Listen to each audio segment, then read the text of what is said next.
Okay, so we'll be starting the next session, and the chairperson for this session is Dr. Paulash Kumar. So can we have the Cubics, can we have the slides of Dr. Paulash Kumar, please? Introductory slide. So Dr. Paulash Kumar is a consultant working with Woodlands Hospital. Can you hear me? Yes, ma'am.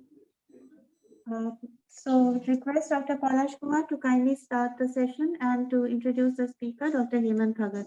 Paulash, please. Sir, you were muted. Sir, please unmute yourself. Yeah. Thank you, Dr. Chakravarti. Can I have the slide for Dr. Hemant Bhagat? He's going to talk on a topic which is very pertinent for all neuroanesthetists who are practicing solely neuroanesthetics, or also for some of us like who has to do neuroanesthesia cases, not on an everyday basis, but on a regular basis on and off. Dr. Bhagat is a core faculty of neuroanesthesia in the Department of Neuroanesthesia and Intensive Care at the PGI Chandigarh.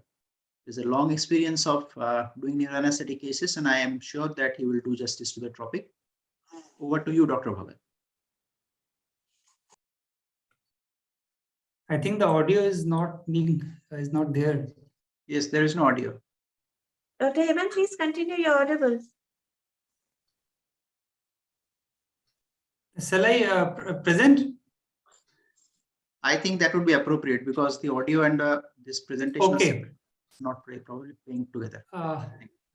Okay, then I present here. I think we start presenting. So you can change the slides from there itself. Yes, I think. Okay. Yeah, respected chairperson, distinguished faculty members, delegates, ladies and gentlemen, it's a proud privilege to be a part of ISNAC 2022, and I thank the organizers for giving me this opportunity to present a very interesting yet controversial topic, that is intravenous versus inhaled anesthetic in neurosurgical patients. What I will try to speak is basically our decade-long experience at PGIMER Chandigarh, in which we have tried to understand how the intravenous anesthetics and inhaled anesthetics have different implications as far as the molecular biology, the cerebral physiology, and the clinical outcomes are concerned in neurosurgical patients. I bring you greetings from the Department of Anesthesia at PGIMER Chandigarh. Next slide, please. I have no conflict of interest as far as this lecture is concerned. Next slide, please. Please stop there. Since the evolution of mankind, there has been a lot of development as far as the human brain is concerned, and this development of human mind has led to great enhancement in the scientific developments, and one of those developments has been in the field of surgery and neurosurgery. Parallel to it, there has been a lot of development of anesthesia, and over the last 1 century, we have witnessed a lot of development taking place as far as the anesthetics are concerned. Please go back to the last. I think there's some discordance with the. Yeah, please change the slides when I ask you to. So we have basically over these last few decades, we have, as far as the neuroanesthesia is concerned, the major players in the field of anesthesia are the intravenous anesthetic is the propofol, and then we have the inhaled anesthetic. The first was the isoflurane, and then came the sevoflurane, and from last 1 decade we have desflurane, which in our armamentarium of the inhaled anesthetics. Next slide, please. Now, whenever the anesthetics are administered in a normal brain, so it does not make any difference to the outcome. But whenever there are patients who have a deranged intracranial physiology, there is an add-on insult in the brain. So there are a lot of things which happen foremost of which is there is neuroinflammation, there is oxidative stress, and there neuronal apoptosis. As far as the cerebral physiology is concerned, there is increase in the intracranial pressure, there is altered cerebral perfusion pressure, deranged autoregulation, and disrupted blood-brain barrier. Now, how do these changes in the inflammation and the cerebral physiology translate into clinical outcome in terms of deficits, vasospasm, cognitive decline, and overall neurological outcome is worth examining. So first of all, we have propofol. So propofol is an intravenous anesthetics, and subsequently we have the inhaled anesthetics. We already discussed the isoflurane, desflurane, and sevoflurane, and we will see in our next few slides how these intravenous and inhaled anesthetics behave differently as far as the various important parameters are concerned. So first of all, we look into how they behave as far as molecular biology is concerned, and then how are they different as far as cerebral physiology, and do they really impact the clinical outcome. Next slide, please. So coming to the molecular biology, the effect of inhaled and intravenous anesthetics on the molecular biology. So now this is one of our studies which we published recently, in which we tried to look into patients with aneurysmal SH. So what is the effect of propofol versus desflurane on neuroinflammatory markers? So on the figure left hand side, we have the S100 beta. So if you can see the graph, in the red represent the desflurane and the blue representing the propofol. Now if you can see the levels with the use of either propofol or desflurane, you can see that the effect intraoperatively and post-operatively are almost similar. Similarly, when we look into the effect neuronal inflammation in terms of IL-6, so you can see the baseline levels preoperative already raised in patients with aneurysmal SH. Intraoperatively, they were similar, and post-operatively also they almost behave similarly with no statistical difference, thereby indicating that both in propofol and desflurane have similar, and in fact they actually reduce the level of inflammation, and they have equal effect in reducing the neuroinflammation in the brain. Next slide, please. Now, when we looked into the similar process of inflammation in the patient with traumatic brain injury, so we subjected one of the group of patients to propofol and the next patient to sevoflurane. And if you can see that the levels at the baseline and in the end of the surgery, that is following the administration of anesthesia, was similar with both propofol and sevoflurane. And the positive side was this, that both these anesthetics actually reduce the neuroinflammation, thereby indicating the protective effect of both these agents.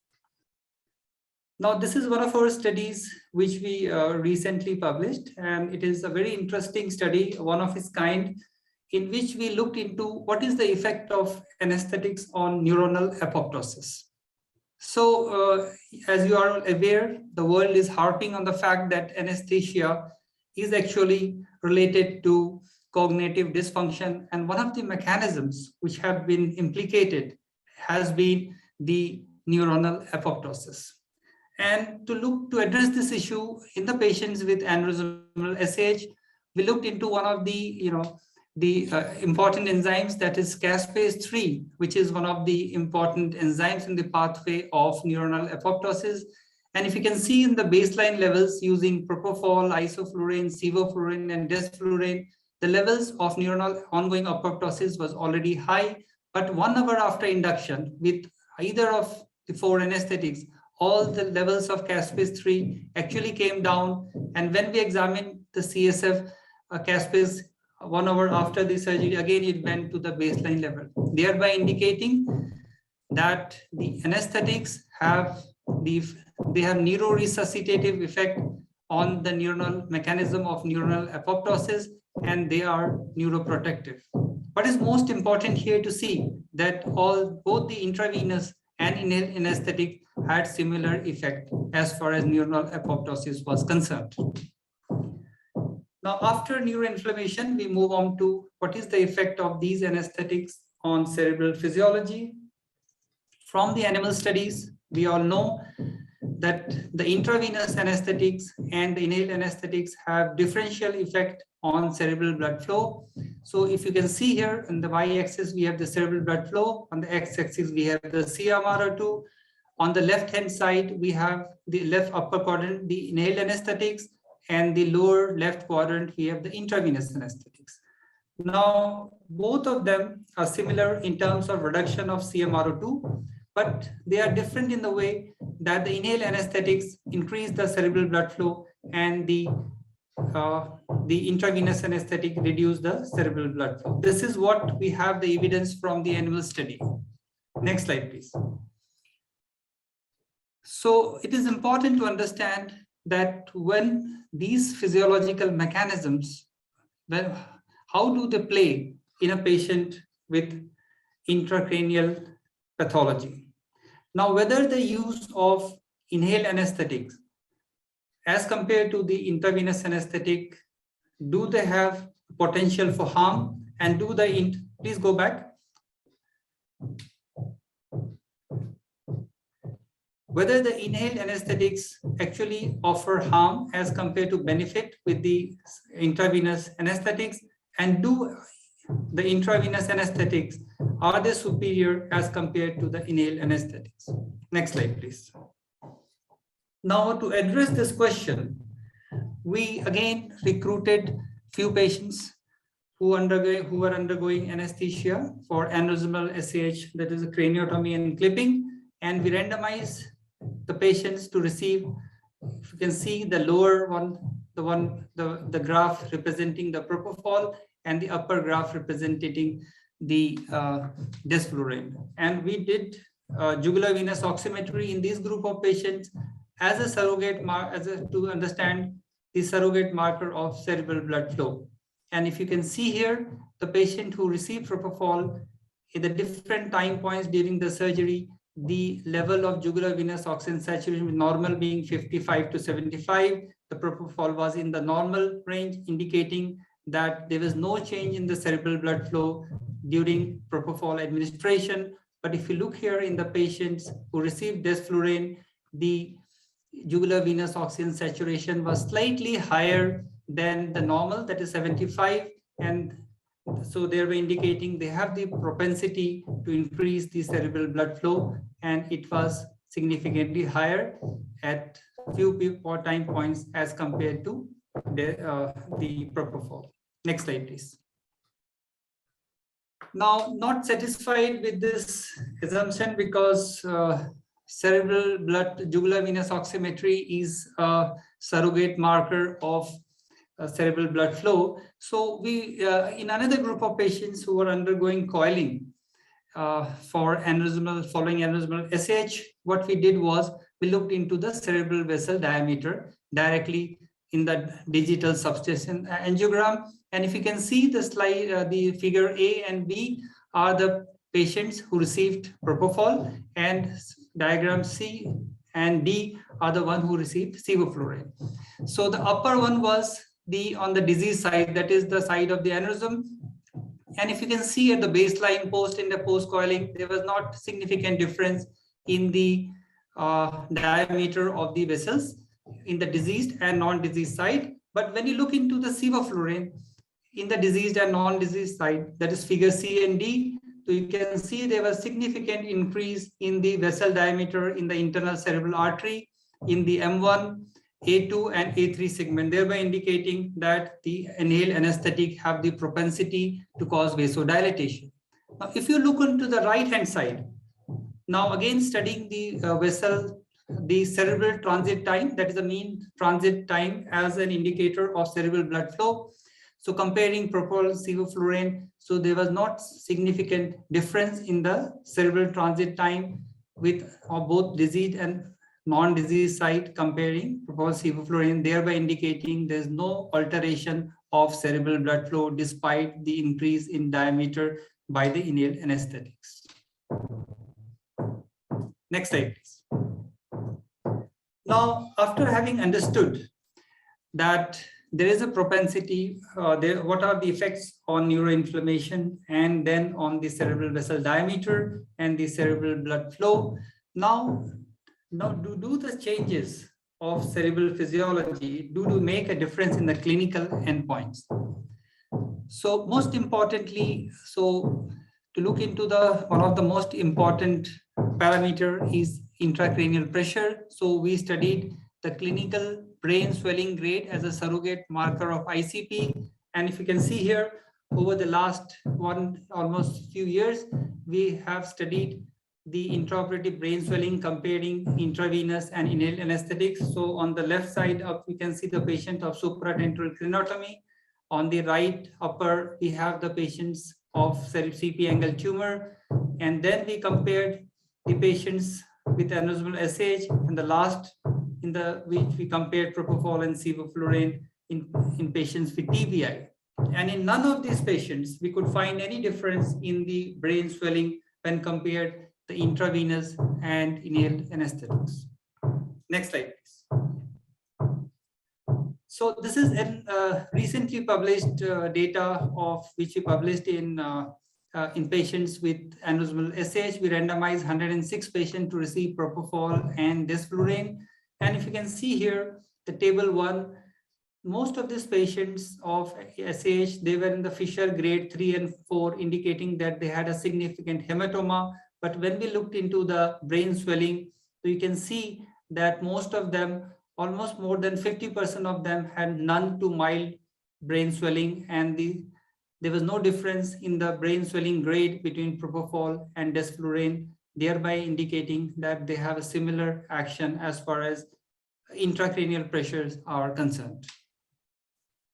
Next slide, please. So one of the important determinants of cerebral perfusion is ICP, and the next most important is the mean arterial pressure.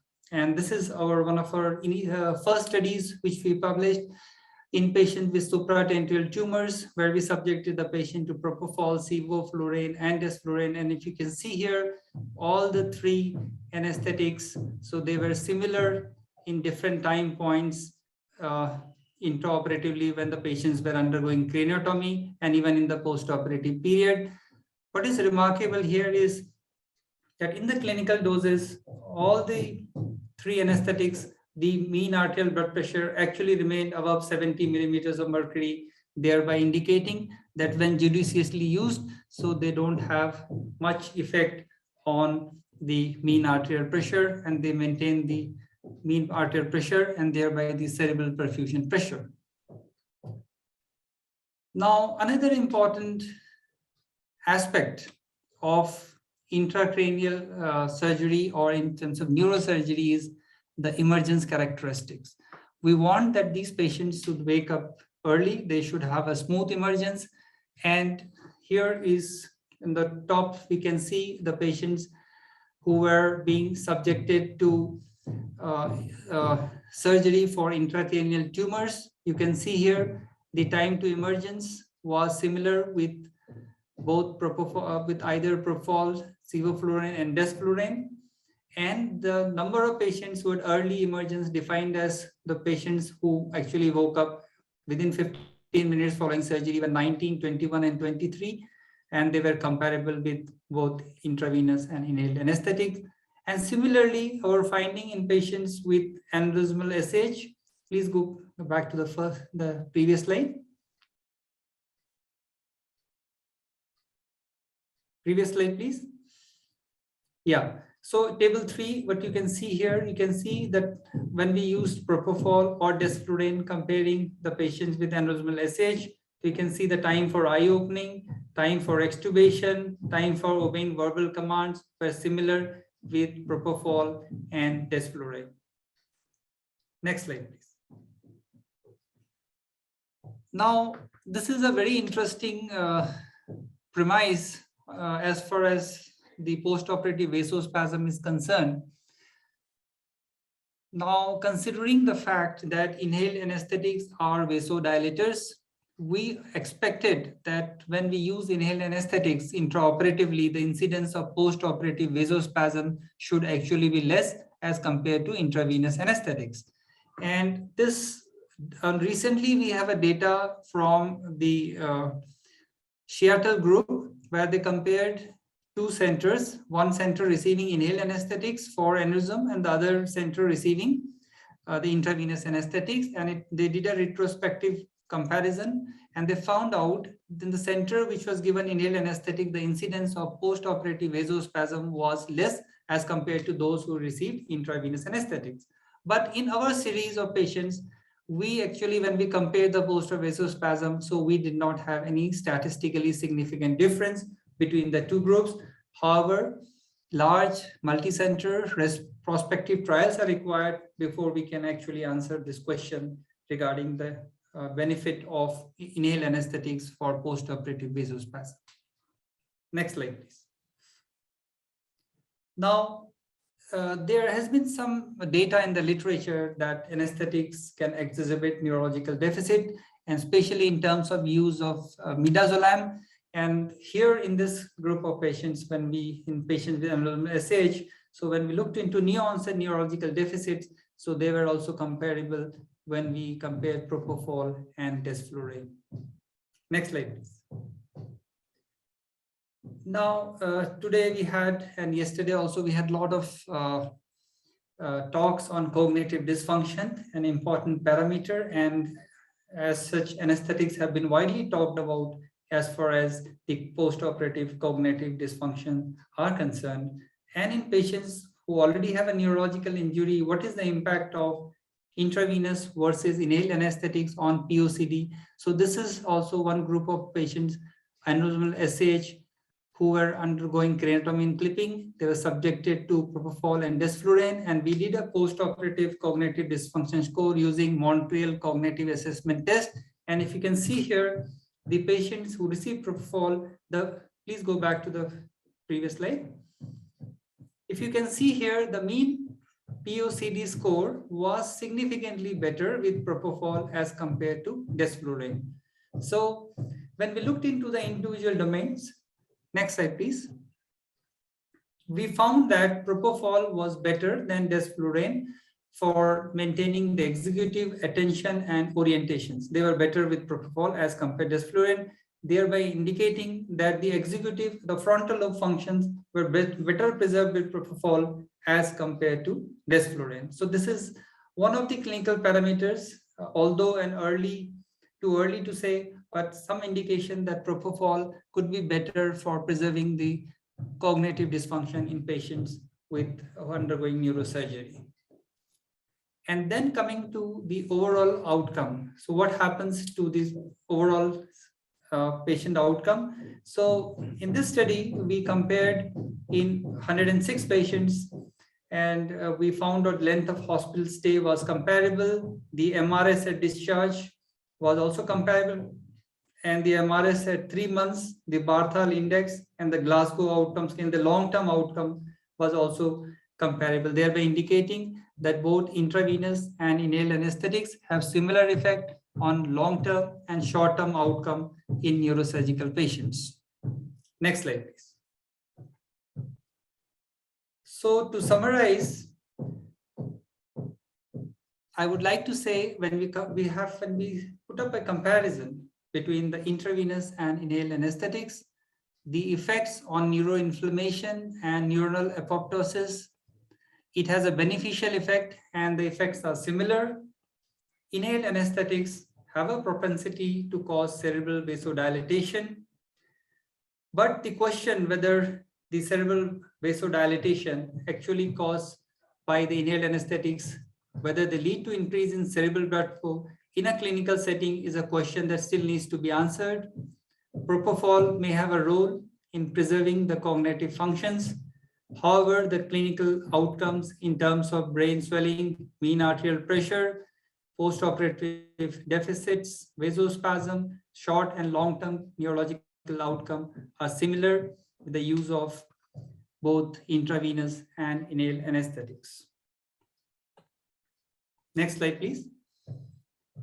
Now, I would like to thank my colleagues and my students on the top panel. If you can see, these are these students and our faculty colleagues who had conducted the research. And now most of these, the initial batch of students are faculty in different institutions, including our own institution. The last panel, if the last figure is those of the recently who are participating in the various trials which I have demonstrated. And in the center, these are my PhD students who actually did the biomarker and the molecular biology study. And on the left of this PhD student is Dr. Mukilan, who carried out his study on neuronal apoptosis. And on the right is Dr. Nanish, who did a study on cognitive function. Next slide, please. And my sincere homage and thanks to our mentors, initial mentors, Professor V.K. Grover, who initiated the DM program, and he was one of the key person in many of the research which I have shown you. And on the left is one of the iconic neurosurgeons from PGIMER, Professor K.K. Mukherjee, and unfortunately both of us have left up. They are a big support to us in our research endeavors. Next slide, please. And thank you all very much for a patient listening.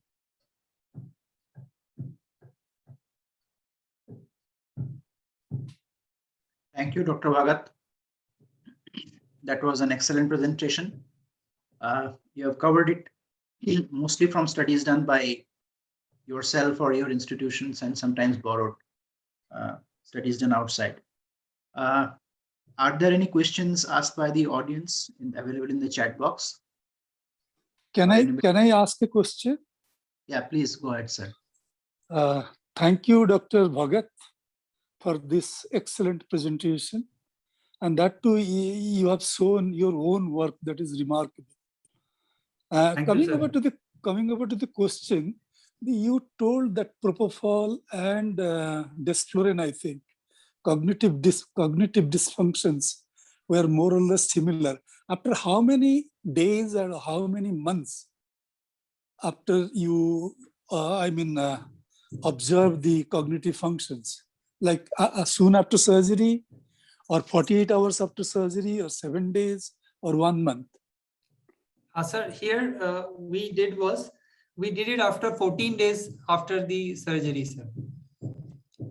So this was basically a preliminary study which we did initially to look into the feasibility of, actually we were not sure whether in a patient who's already neurologically challenged, we will be able to perform a cognitive functions or not. So we kept a timeline of 14 days and we observed these patients. But now we have done another study following this. We did based on the sample size calculation from the study which we have published. And there we did cognitive function at 1 month, and the results of that also has similar findings. So that's good. And I think now you'll have to start invading into the pediatric arena. Yes, sir. Thank you, sir. Thank you. Okay, that's something that I was going to ask you. Most of these studies that are usually done in middle-aged patients. Maybe some of them are older, but I mean, we cannot say for sure, but what would be your expectations like if we do these studies in two extremes of ages, like in neonates and in extreme old age? Yeah, Dr. Palas, I agree with you that there needs to be done. But my hypothesis was here that most of these studies were done in non-neurosurgeries. If you see the cognitive, whether it's a gas trial in pediatrics or the PANDA, and then in the aged.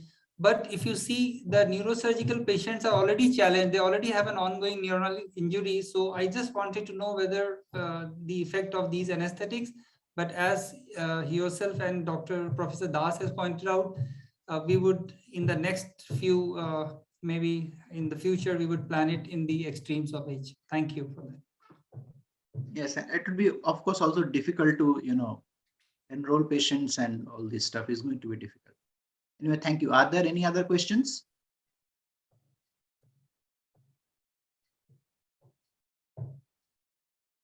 If there are no other questions, I think I would again thank Dr. Bhagat for his excellent presentation. He was very slow and deliberate. We could understand everything that he said, and which is often not the case in these kinds of presentations where there is a time constraint. You managed yourself well within the time limit. I thank you once again. I thank you, the organizers, also for giving me this opportunity. And I close this session. We may proceed to the next session. Thank you. Thank you. Thank you.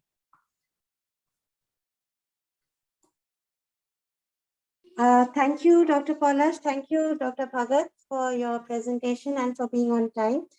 We now move on to the next session, which is e-workshop or EEG workshop. And this workshop will be conducted by Professor Shankar Prasad Saha.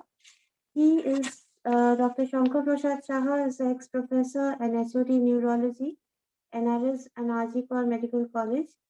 He is ex-HOD Bankura Medical College, ex-faculty Bangalore Institute of Neurology, and ex-professor INK. He has been thesis guide to about 11 DM students, and he's an examiner for DM and DMB neurology in Kolkata, Delhi, PGI Chandigarh, Bangalore, and Guwahati. He has a total of around 55 publications in both national and international journals, and he has contributed book chapters. And he is an much sought after speaker in different meetings. So can we please invite Dr. Saha to start the EEG workshop?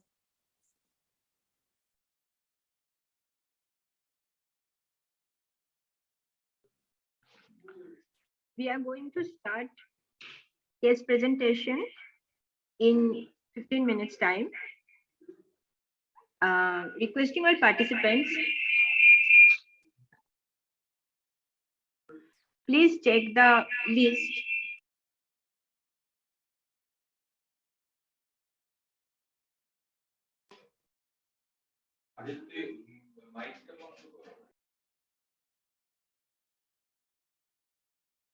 Hello. Requesting all participants, please check the list. This is the sequence we are going to play your videos. Requesting all participants to please check the list. This is the sequence following which we are going to play the videos. If we are missing any names, kindly inform us. You can send messages in the text box. Yes, madam. Hello. Ma'am, your voice is not clear.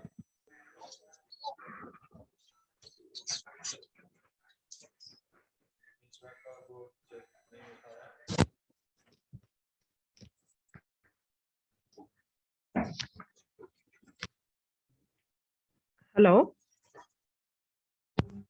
Yes, madam. Hello. Yes, madam. Now am I audible? Yes, ma'am. You are audible right now. Okay. So the three judges have joined. Dr. Khandelwal and Dr. Niyogi. I am one of the judges. No, madam. Dr. Khandelwal is not there, and Dr. Niyogi. No, madam. He is also not there.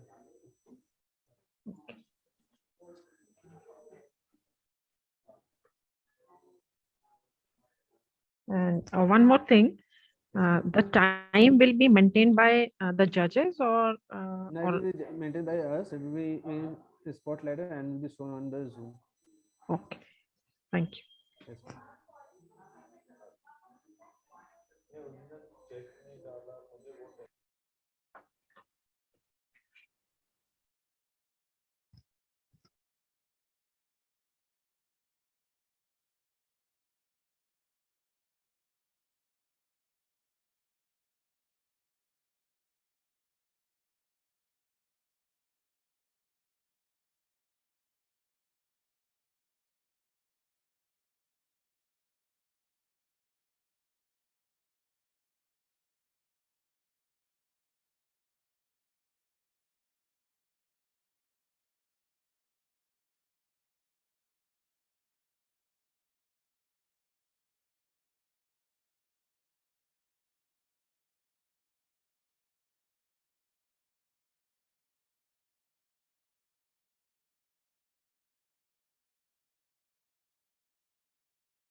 We are waiting for our moderator to join. Once Sucharita ma'am joins, we will start the program. Okay.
Good afternoon, everybody. Am I audible?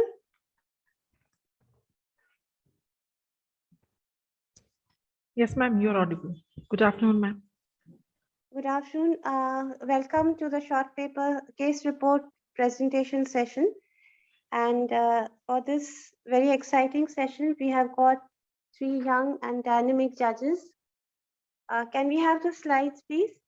The judges for this session are Dr. Anjum Naz, Dr. Shiv Soni, and Dr. Ankur Khandelwal. Next slide, please. So it's a pleasure to introduce Dr. Anjum Naz. She is an associate professor at the KPC Medical College. She's an MBBS from the Thanajur Medical College, Tamil Nadu, and has done her MD from SN Medical College, Agra, and her PDCC from SGPGI, Lucknow. She has about 20 publications in peer-reviewed journals and has presented posters and papers in state and national anesthesia and neuro conferences. Welcome, Dr. Anjum. Thank you, ma'am. Our next judge is Dr. Shiv Soni, who is an associate professor at PGMR Chandigarh. His areas of interest are awake craniotomy, jugular venous monitoring, post-craniotomy pain. He has around 51 publications in national and international journals and with citations also. And he has got the Meritorious Award and Certificate of Honors on the Foundation Day of PGIMER in 2018 and is a member of various scientific bodies. Welcome, Dr. Soni. Our next judge is Dr. Ankur Khandelwal. He is an associate professor anesthesiology and consultant neurosciences center, Sharda University School of Medical Sciences and Research in Greater Noida. He is a member of various national and international anesthesia and neurosciences societies and has 60 national and international publications indexed in PubMed. He has authored 8 international textbook chapters and is the associate editor in the medical journal Armed Forces India and Asian Spine Journal. He is the assistant and editor in the JNAC. He is peer reviewer in 8 journals indexed in PubMed, has 18 paper and poster presentations in various national and international conferences, 14 awards in various conferences, and is an invited faculty in various national conferences and has received the national and international grant 3 times. Welcome, Dr. Khandelwal. Thank you.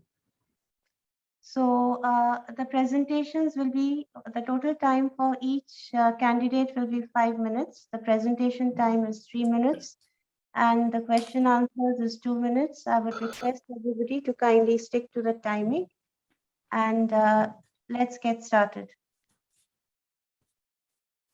So our first candidate is Dr. Swathi M. So if the judges would like to start the session. A very warm good evening to all my colleagues and all the candidates Can we start the session with the first speaker, Dr. Swathi M? Yes, sir.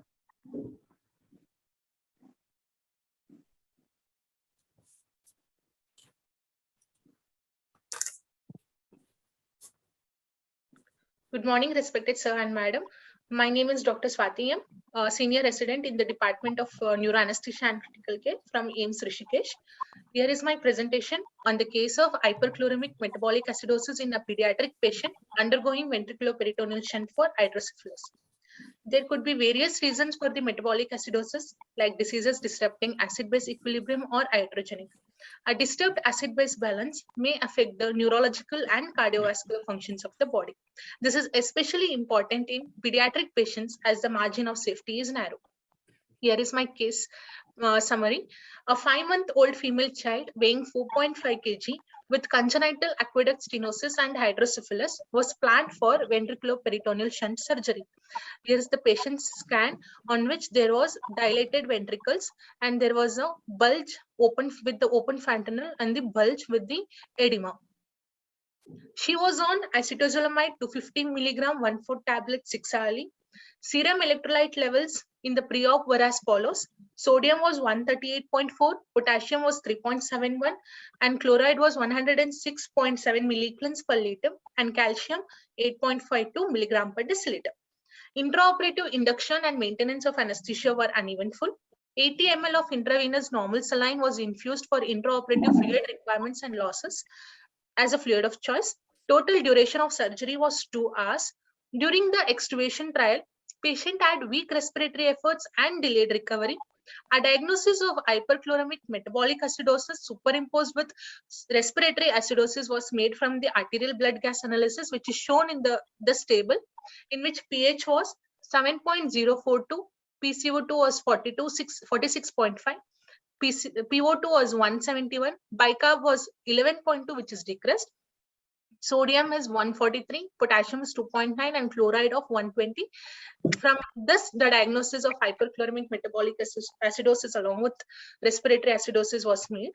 And for immediately, patient's minute ventilation was increased to wash out the PCO2, and intravenous fluid switched from normal saline to ringus lactate. Sodium bicarbonate infusion was started to replace 50% of the deficit over the next 2 to 3 hours. Potassium correction was done at the rate of 2.5 milligallons per hour. After 1 hour, patient showed clinical improvement, and arterial blood gas analysis also showed improvement, but with weak respiratory efforts, not adequate for the extubation. Hence, the child was electively mechanically ventilated post-operatively till homeostasis was achieved in the intensive care unit. Next day morning, patient was clinically better with good respiratory efforts. This is the trend of the arterial blood gas analysis of the patient.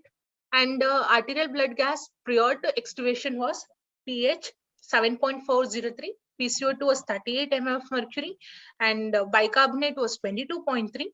And patient was extubated and oral feeds were started after 4 hours, and child was discharged home after 1 week. Coming to discussion, acetazolamide, which is used in the neurosurgical patients, it inhibits the renal tubular reabsorption of the bicarbonate, causing loss of bicarbonate ions in exchange of chloride ions. This leads to hyperchloremic metabolic acidosis. Even after stopping the drug, it may take up to 48 hours for metabolic acidosis to correct. With normal saline administration, the plasma chloride levels increases to a larger extent than the sodium ions, leading to the decreased net positive ion charge. This reduced strong ion difference leads to proton degeneration as a compensatory response and decrease in pH. Both these above factors were present in our case. Hyperchloremic metabolic acidosis due to acetazolamide therapy, which causes bicarbonate loss, along with superimposed normal saline administration. To conclude, in pediatric neurosurgical patients, severe acidosis may be iatrogenic. Preoperative arterial blood gas may be helpful, especially in the context of preoperative carbonic anhydrase inhibitors use. And normal saline, which is used as a intravenous fluid, should be avoided or minimized in the pediatric neurosurgical patients. This is the table of the ABG analysis of this patient, and these are my references. Thank you. Thank you, Dr. Swathi. I hope all the candidates know about the time limit of the presentation. The time limit that was prescribed was 3 minutes. Okay, so if you are crossing that 3 minutes, there will be a negative marking. Okay, Anjuma, Dr. Swathi, are you there? Yes, sir. So what is Can I the? ask? Yes, ma'am, please. Actually, I wanted to ask Swati. First of all, Yes, you ma'am. presented very well, Swati. Thank I you, want to ma'am. ask you that the patient was very young, only 5 months old. What was your, I mean, why you used normal saline? Is it normal in your institute to use normal saline in such young patients? Yes, ma'am. Actually, for neurosurgical patients and all, we use normal saline only, ma'am. Even for these young patients, 4-5 months, neonates, everybody?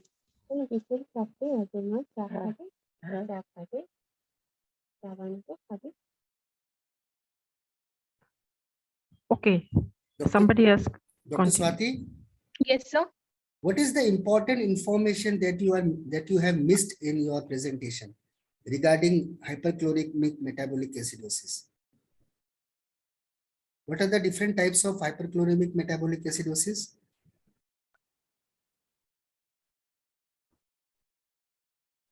Are you there? So due to bicarb, yes, Yeah. sir, I am there. Yeah. So non-anion gap, usually hyperchloremic is non-anion gap metabolic acidosis.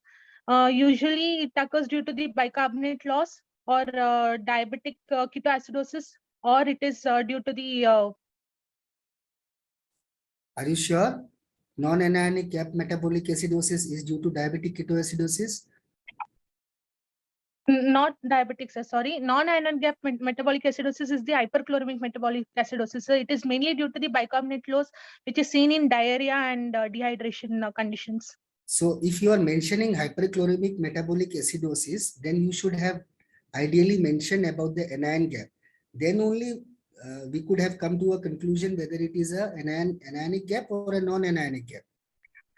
Yes, Okay? sir. This And- in this and it let- was non-anion gap, sir.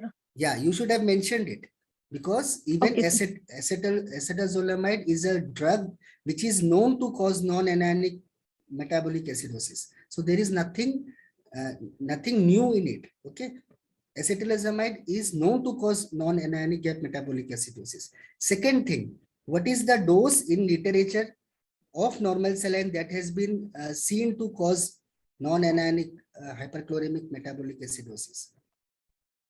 What is the usual the dose that has been seen in literature? Because the amount of volume that you have used is pretty 80 ml, isn't it? Yes, sir. So Yes, 80 sir. ml will never cause hyperchloremic metabolic acidosis in a child with 5 kg. If no, sir, it usually does not cause, sir. Yes, because 60 ml per kg is the dose that has been said in literature. More than 60 ml per kg of volume of normal saline will tend to cause hyperchloremic metabolic acidosis. So the case is pretty clear. It is because of acetazolamide that the patient was receiving preoperatively rather than normal saline. Okay, it is not because of normal saline. Okay, sir. Because your child is 5 kg. 5. Yes, sir. And you have given just 80 ml. So 80 ml will never cause hyperchloremic metabolic acidosis. It is only because of acetazolamide, and that is a known side effect of acetazolamide. Okay. If Shiv sir can ask. Sir, please unmute yourself. Yes, you asked the main crux of the case report about she missed about the non-anionic gap metabolic acidosis. What is the take-home message, Swati, from your? Sir, usually in pediatrics, if we are using, if they are on acetazolamide preoperatively, then we need to have a pre-op electrolyte levels, and pre-op preferably arterial blood gas analysis will be helpful for our case management, sir. And acetazolamide preferably need to be stopped because it needs around 48 hours to compensate for the metabolic acidosis. Yes, and what is the preferred fluid in infant and neonates?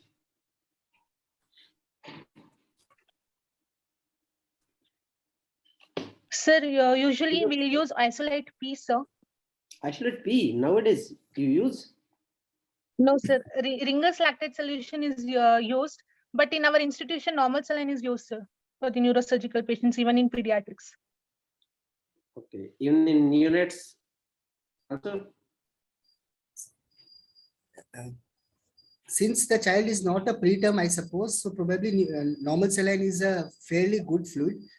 Yes. That is what everyone is using nowadays. Only in those patients with newborns born to diabetic mothers or newborns with parenteral fluids prior to surgery or extremely low birth weight, those patients require some sort of dextrose. But normal saline is fairly good enough. But again, there are some recommendations for 1.25% to 2% DNS also intraoperative. So that is a controversy, but still okay. Okay, Dr. Swathi, well presented. Thank you, sir. Can I invite the next candidate, Dr. Namita Malhotra? Good evening, sir. Good evening. Good evening, everyone. I'm Dr. Namita, and today I'll be presenting the case where a significant cardiac comorbidity in a pediatric patient, not evident on history and examination, was unmasked following induction of general anesthesia in the OT. So, preoperative investigations in a pediatric patient are generally guided by the child's medical history and examination that follows the history. So in this case, an 11-year-old female patient presented with acute onset of torticollis without any motor or sensory deficit in the neurosurgery OPD.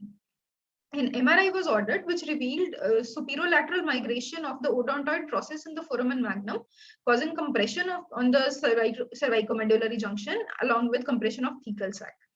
The MRI also showed rotatory dislocation of atlantoaxial joint. And for this patient, surgery was planned, C1, C2 fixation in prone position, along with neuromonitoring. Prior to surgery, a detailed medical and developmental history was obtained, which was normal. And routine hematological investigations and physical examination was found to be normal for this patient. On the day of surgery, the patient was taken to the OR and was induced as per protocol. And an arterial line and 2 wide bore cannulas were secured before the patient was put in prone position for surgery. Immediately upon proning the patient, severe hypotension was observed along with tachycardia. The patient was again turned supine and the vasopressor support was started immediately. A central venous cannula was inserted in view of high vasopressor support being needed to maintain the blood pressure within normal limits. Along with this hypertension, there was seen a fall in oxygen saturation of this patient. Serial ABGs revealed persistent hypoxemia along with an FiO2 of 100%. Shunting was suspected for this patient, although no cardiac abnormality could be detected on a screening echocardiography in the operating room. Hypoxemia was persisting for this patient despite all measures, and in view of this, the surgery was abandoned. The patient was subjected to a CT pulmonary angiography in an emergent situation, which revealed a type B PDA along with pulmonary artery hypertension. The patient was then shifted to a pediatric ICU for further monitoring and clinical stabilization. And cardiac catheterization studies were planned only after clinical stabilization and extubation of the patient after 3 days. So a final diagnosis of acyanotic congenital heart disease with a bidirectional shunt across the patent ductus arteriosus with a perimembranous VST was made. The patient was found to have increased pulmonary vascular resistance index on the room air, which decreased significantly post-oxygenation. So the neurosurgical intervention was deferred till a definitive management of the cardiac anomaly could be done. And the patient is now well and is waiting for the cardiosurgical intervention, following which a neurosurgical intervention will be planned. So to conclude, unknown comorbidities may get unmasked and present as emergent situations intraoperatively, while the clinical profile may not indicate any such anomaly in a detailed workup preoperatively. But in the centers catering to a high volume of patients, a detailed cardiac workup may not be possible in every patient, So a case-by-case decision about the pre-anesthetic testing should be combined with an ability to manage unexpected emergencies, and this could guide as a better guide to serve the patient care. Thank you. Thank you, Namita. Very good Thank you. presentation. Namita, have you found any clinical symptoms during the PSC of this child before surgery? No, sir. Actually, this child did not. I conducted the PAC for this child myself, and this child was very well. No developmental delay was found, and no murmurs were heard on auscultation. The chest was found to be having bilateral normal vesicular bed sounds, and the child was apparently very well and did not complain of any cyanotic or apneic spells even in the childhood. So we didn't find any need for conducting an ECG also. So what is the causes of persistent hypoxia during the surgery? Sir, actually, we concluded that later on, when we found out the diagnosis of patent ductus arteriosus, we realized that this patient, on proning the patient would must have had an episode of hypotension, following which a reversal of shunt took place. The left to right shunt got converted to a right to left shunt, and that could have been the cause of persistent hypoxemia for this patient. Then you directly take to PDA? No, sir. Sir, this diagnosis, sir, we suspected a shunt, but the screening echocardiography did not reveal anything. So that is why we took the patient for an emergent pulmonary angiography. This final diagnosis actually revealed this dilemma, what was actually happening to this patient. Mostly in operation theater, we thinking about that many other causes of the hypoxia. So also suspected a pulmonary thrombus, but a D-dimer was done that revealed normal values. Then in the pediatric ICU, when this final diagnosis had not been made, they were also suspecting that pulmonary artery hypertension could be because of the right heart failure. Maybe the patient was having a respiratory depression, chronic respiratory involvement due to diaphragm because of the basilar invagination pressing on the brainstem. But all this was excluded only after the final diagnosis was made.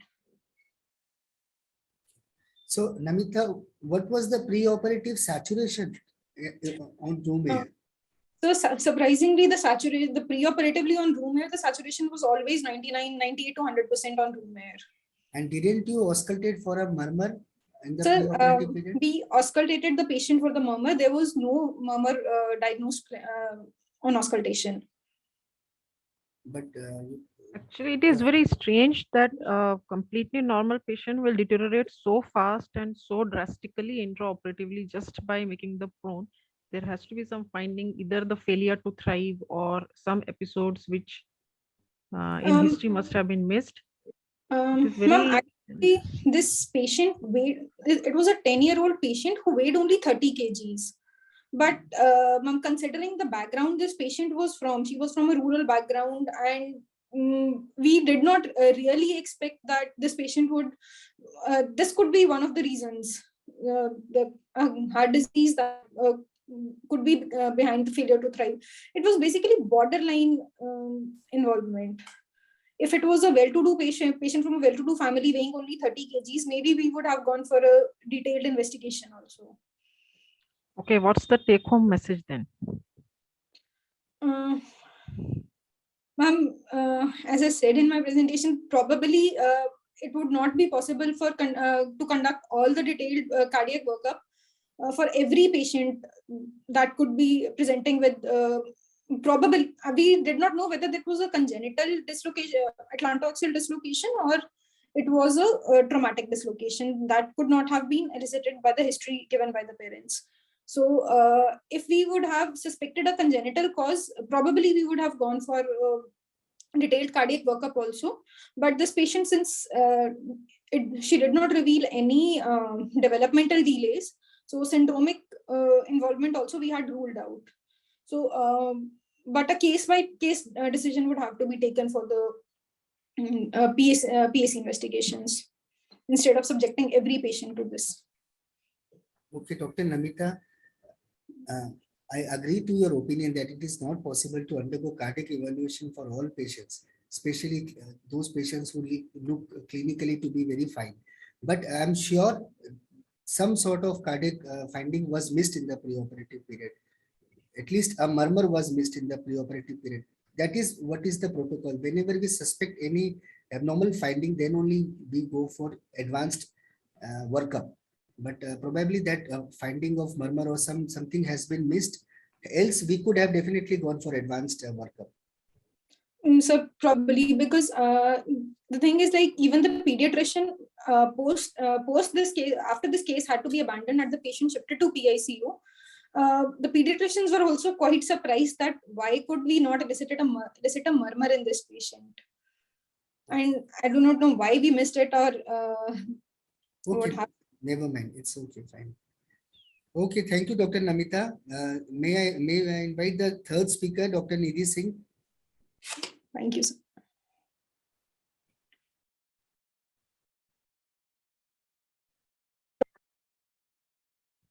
Good evening, everyone. I am Dr. Nidhi Singh.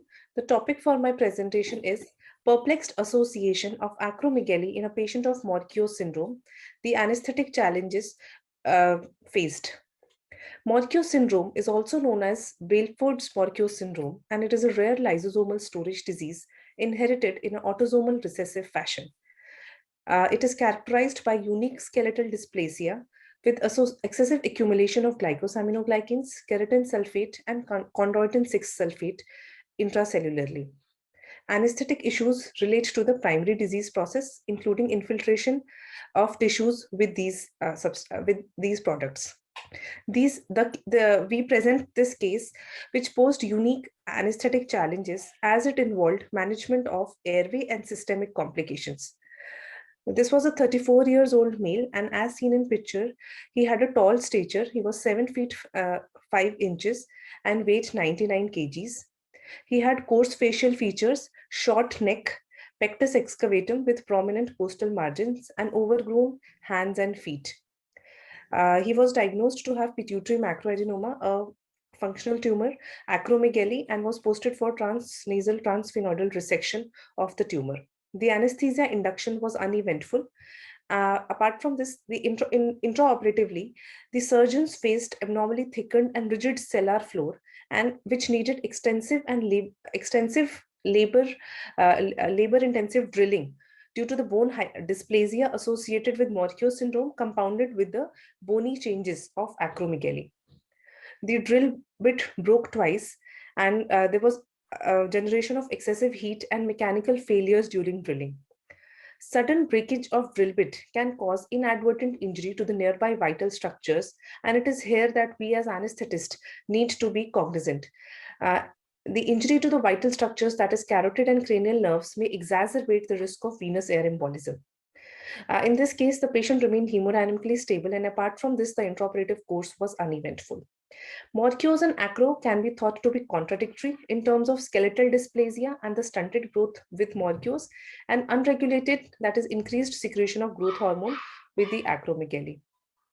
The multi-system involvement warrants thorough preoperative assessment. Sudden breakage of the drill bit can increase the risk of inadvertent injury to the nearby vital structures, and we need to be aware of this complication to avoid it. Thank you.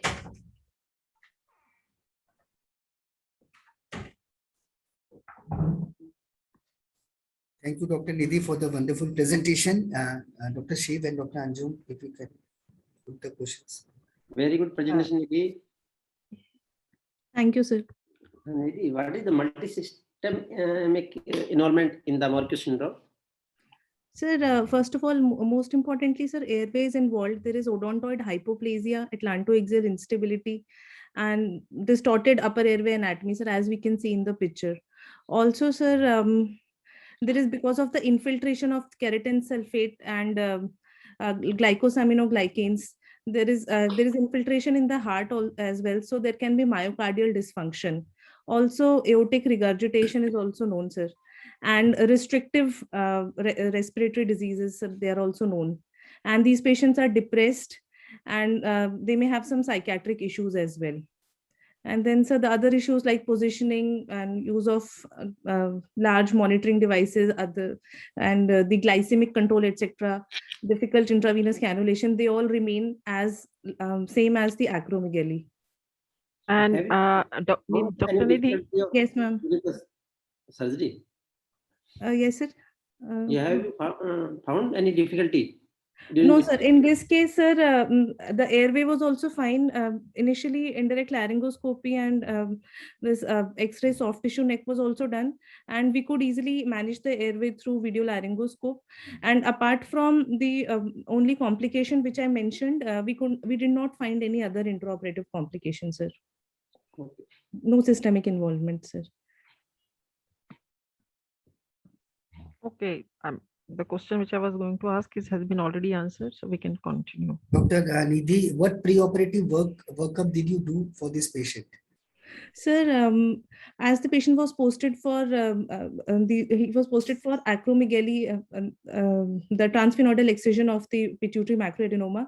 So we had undergone the routine endocrinological workup to see for the hormonal evaluation was done, and the endocrinologist only saw for the systemic involvement, and they could not find any other involvement. No. Did you go for a cardiac evaluation? Sir, yes, in acromegaly, usually we get a cardiac evaluation done. Preoperative echo is usually done even if the patient has sole acromegaly. So in this case also, this cardiac evaluation was done, and nothing abnormal was found, sir. And what was the intraoperative blood loss? Considering that a lot of drilling was required for this patient. Yes, sir. Sir, drilling was required, and there are chances of injury to the nearby structures, but in this case, the blood loss was minimal, around 400 to 500 ml. As compared to normal TSS, it was more, but otherwise we could manage it. What precautions do you take in extubating the trachea in such patients? Patients with acromegaly complicated by such Morquio syndrome, what precautions would you take? How would you go for extubation of the trachea?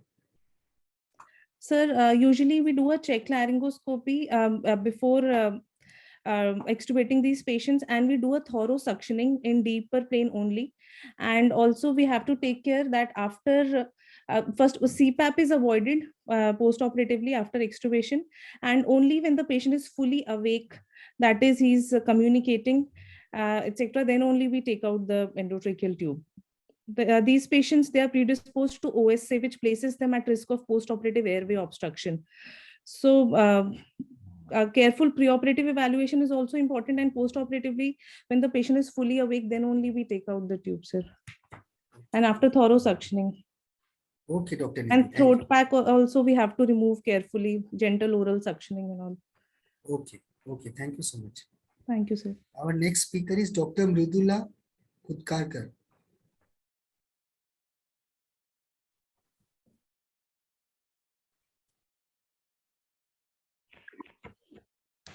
Hello everyone. The topic for today is respiratory dysfunction in patients with movement disorders. I'm presenting on behalf of Department of Anesthesia, Jaslok Hospital and Research Center, Mumbai. Respiratory abnormalities have been noted in patients with Parkinson's disease since its initial description in 1870. In 1960s, several studies identified an obstructive respiratory pathology in patients with Parkinson's disease, which was postulated to be due to the either parasympathetic hyperactivity or coexisting COPD. Respiratory dysfunction has been described as a result of manipulation of anti-Parkinson medicines, and we present such cases with respiratory dysfunction in patients with movement disorders. In our first case report, a 56-year-old male with no comorbidities was suffering from progressive supranuclear palsy for 3 years. On examination, he had extraocular movement restricted, and he had axial rigidity more than the appendicular rigidity, and his speech was hypophonic, and there was mild swallowing difficulties. On OT, after placing the electrodes on the left PPN nucleus, patient started complaining of difficulty in breathing, and in view of imminent hypoxia, we decided to intubate this patient with LMA. but we could not secure the airway because of his restricted mouth opening and rigidity. So the CRW frame was removed and the patient was intubated orally, and the surgery was continued under general anesthesia. In another case of dystonia, in the OT, after placing the DBS electrodes in the right GPI nucleus, patient became gradually agitated and restless, and he had a difficulty in breathing and excessive salivation. So we decided to give him general anesthesia as patient become extremely restless and uncooperative, and surgery was continued under general anesthesia. In third patient with long-standing Parkinson disease with obstructive sleep apnea, similarly, while pressing the electrode in the right STN nucleus, patient became gradually agitated and restless, and he had a difficulty in breathing. So we decided to give him oral tablet Syndopa and observe him, and he showed a gradual improvement of his symptoms, and we could proceed with the surgery with no further events. Coming to discussion, patients with other Parkinson disease and other movement disorders are progressive neurologic conditions that are associated with deficit in swallowing and cough function, as well as high rate of aspiration pneumonia. Airway somatosensation is always blunted in these patients with movement disorders, with or without concomitant dysphagia. Airway protective behaviors are impacted in patients with Parkinson disease, and most notably, functional decline of mechanism of swallowing and cough is also blunted. To conclude, there is a wide variety of respiratory abnormalities in patients with Parkinson disease and other movement disorders. Drug manipulations may exacerbate these abnormalities, and anesthesiologists, neurologists, and neurosurgeons should be aware of this potential adverse effect in patients presenting for such surgeries. These are my reference, and I have no conflict of interest. Thank you, everybody. Thank you, Dr. Mrudula, for the presentation. Over to Dr. Sir. Shiv and Dr. Anju. Nice presentation, Dr. Mrudula. Dr. Mrudula, what is your institutional protocol for taking this type of patient DBS surgery, either GA or in under MAC, or what's your institutional protocol? Sir, usually we proceed these surgeries under local anesthesia with MAC, and we don't give GA regularly for these patients because intraoperatively they have to check the patient's movements and functionality. Surgeon have to check, so we don't intubate these patients normally. What drug mainly you preferred during the MAC? Sorry, sir, I could not hear. During monitored anesthesia care, what drug you prefer? So we usually give sedation with injection dexmedetomidine infusion till the time the burr hole is made, and then we discontinue the infusion for the patient to be more awake to participate in the recordings. Mrudula, I want to ask you a question. You have talked about the dysphagia and risk of aspiration in these patients, which is true, but were there any changes in the X-ray? Were the changes were there in the X-ray beforehand? Did you check for that? Because first patient you are telling that he immediately desaturated, and then you had to take. So were there any findings?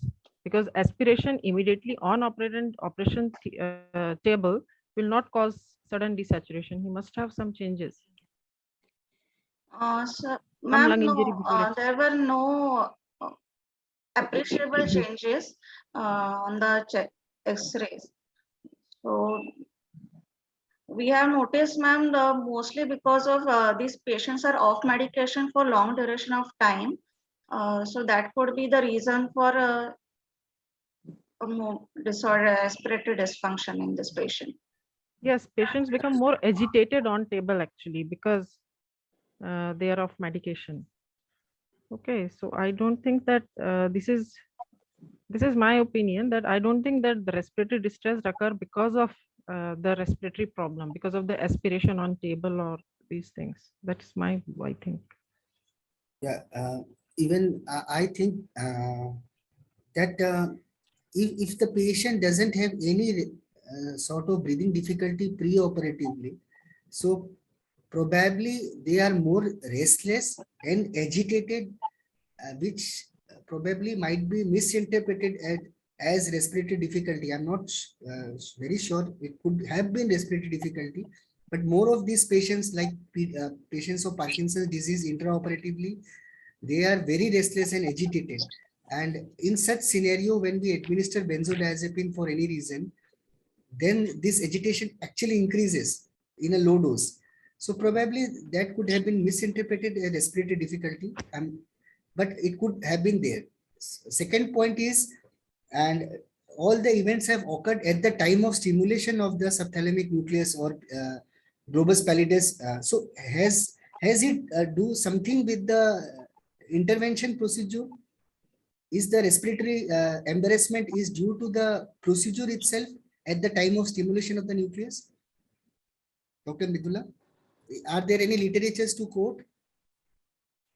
Sir, no, I'm not actually aware of that, but it is, I could not find any literature saying that because of stimulation, patient has a respiratory arrest or difficulty in swallowing. Because there are certain areas, for example, if there is triggering of trigeminal cardiac reflex, or if there is transient brainstem stimulation, or there is sudden spike of ICP, then probably these manifestations can be there. Yes. Excuse me, may I come in? Yes, ma'am. Yes, ma'am. Rajeshri, ma'am. Please. Okay. Good evening, ma'am. Yes. These are 3 patients which we have done. And as you said, yes, this happened, the first patient, the PSP happened during when we were stimulating. So that could be a reason which I cannot say for that particular patient. But the third case, if you see that this patient started having, he had OSA, baseline OSA, and he started having a little bit of respiratory distress. And he happened to be a doctor, and we just thought, and we just asked him, will you be able to swallow? And he took his Syndopa. So we can definitely correlate this respiratory problem with the off period which you're having. Yes. But as you said, Ankur, it may be stimulation of that particular nucleus which is given rise to. The PSP was very disastrous. It really, I would not be able to explain why the patient immediately went into this respiratory distress so much. And the second patient again was a little bit of difficulty. Again, the patient had baseline respiratory problems. Yeah, he had OSA as well. So both the patients, the second and the third patients had OSA. I'm sorry that I'm interrupting, but no, ma'am. Thank you for the. It's all a learning lesson for everyone. Yeah, we are all here to learn, and that is the take-home message. Whenever you conduct an awake surgery, you have to be on foot. You never know when your patient desaturates, and you have to do an airway maneuver, and that becomes a disaster when the frame is in situ. You have to open up the frame. Exactly. It is a time-taking procedure. Exactly, and that is what Mrudula has. Said that respiratory. Probably she has mentioned it. I do not know, but we all keep all gadgets with us, even though the patient is just being on MAC. We keep a LMA on the side. We keep, new circuit ready in case we need to intubate, and we also keep intubating laryngoscope along with us, intubating LMA with us. Okay. Thank you. Sorry for no issues, ma'am. Thank you, ma'am. Thank you so Thanks much. a lot. Actually, this is all a learning platform. We are also learning by these case discussions. Definitely. Thank you, ma'am. Thank you, Dr. Mrudula. Thank you, sir. May I now invite Dr. Kirandeep Kaur for her presentation? Can I just intervene for a minute, please? Yes, yes, please. Yes, please. Could you please, we are exceeding the time limit in almost all the candidates. So could you please ensure that they finish their presentations in time? Sure. Thank you. Dr. Kirandeep Kaur.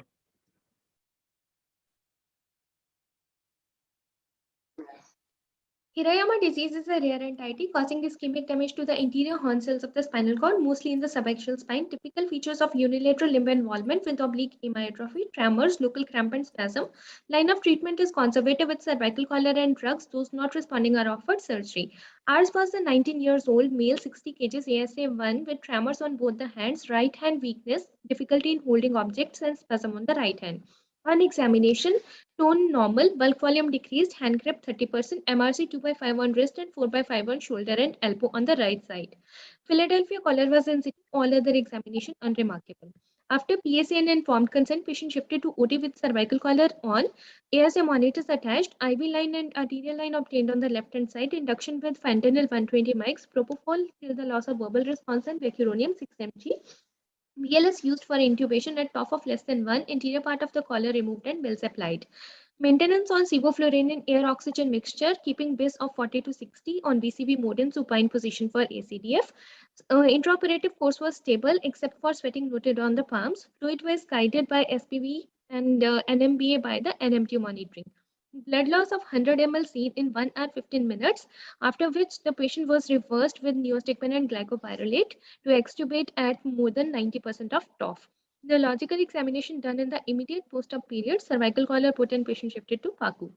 In the 5 days hospital stay, it was unremarkable. Patient discharged with advice to wear collar for 2 weeks. 1 month follow-up, decreased frequency of tremors, non-worsening of symptoms. Hirayama disease is a rare form of cervical flexion myelopathy with male predominance. Point of care is to avoid spinal cord injury, keeping in mind spinal alignment all through the procedures for airway with BLS or fiber optic. Autonomic assessment is a must. Graduated positioning, normovolemia, normothermia, normocapnia to be maintained. Succinylcholine to be avoided with the cautious use of non-depolarizing muscle relaxants, keeping in mind resistance for atropine and sensitivity for vasopressors. Reactive airway disease in history is a must. Non-manipulation in the lighter planes of anesthesia with avoidance of histamine-releasing drugs. No monitoring IV or arterial line on the affected limb. For medico-legal purposes, documentation of the neurological deficits is to be done.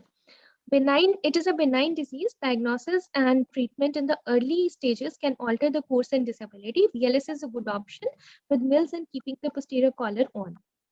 Reactive airway disease and autonomic involvement should be kept in mind. Sudden jerky movements should be avoided, keeping the spinal alignment in the perioperative period. Thank you. Thank you, Dr. Kirandeep Kaur, for the presentation. My question is, all said and done, the theory is accepted. What challenges did you face in your patient? Hello. Yeah, Dr. Kirandeep. Yes, sir. What challenges did you face in your patient?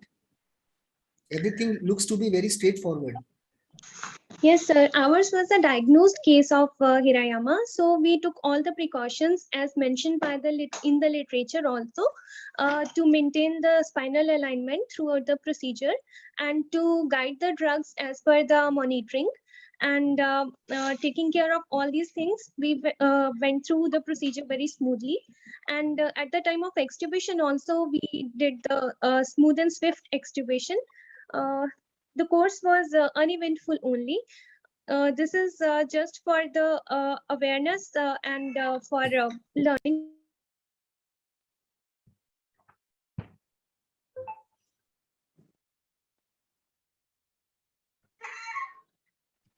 Dr. Kirandeep? Yes, sir. Yeah.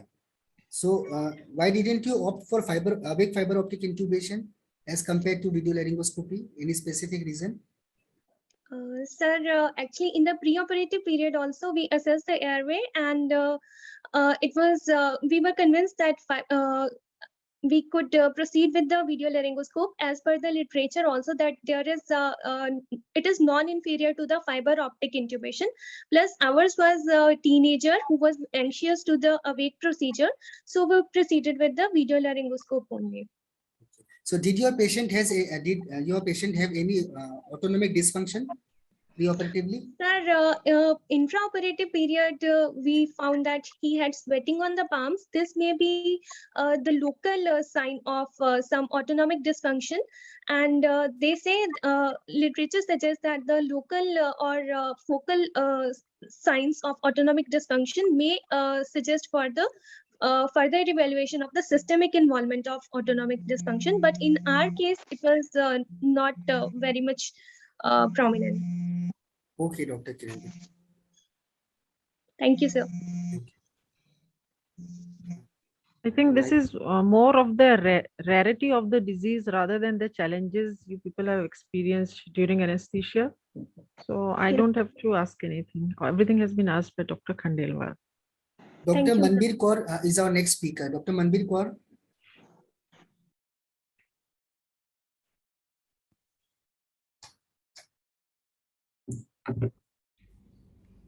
Good evening, everyone. I'm Dr. Manbir Kaur, Assistant Professor in the Department of Anesthesia and Critical Care at AIIMS Jodhpur. My topic of presentation is Tapia syndrome and unanticipated complication.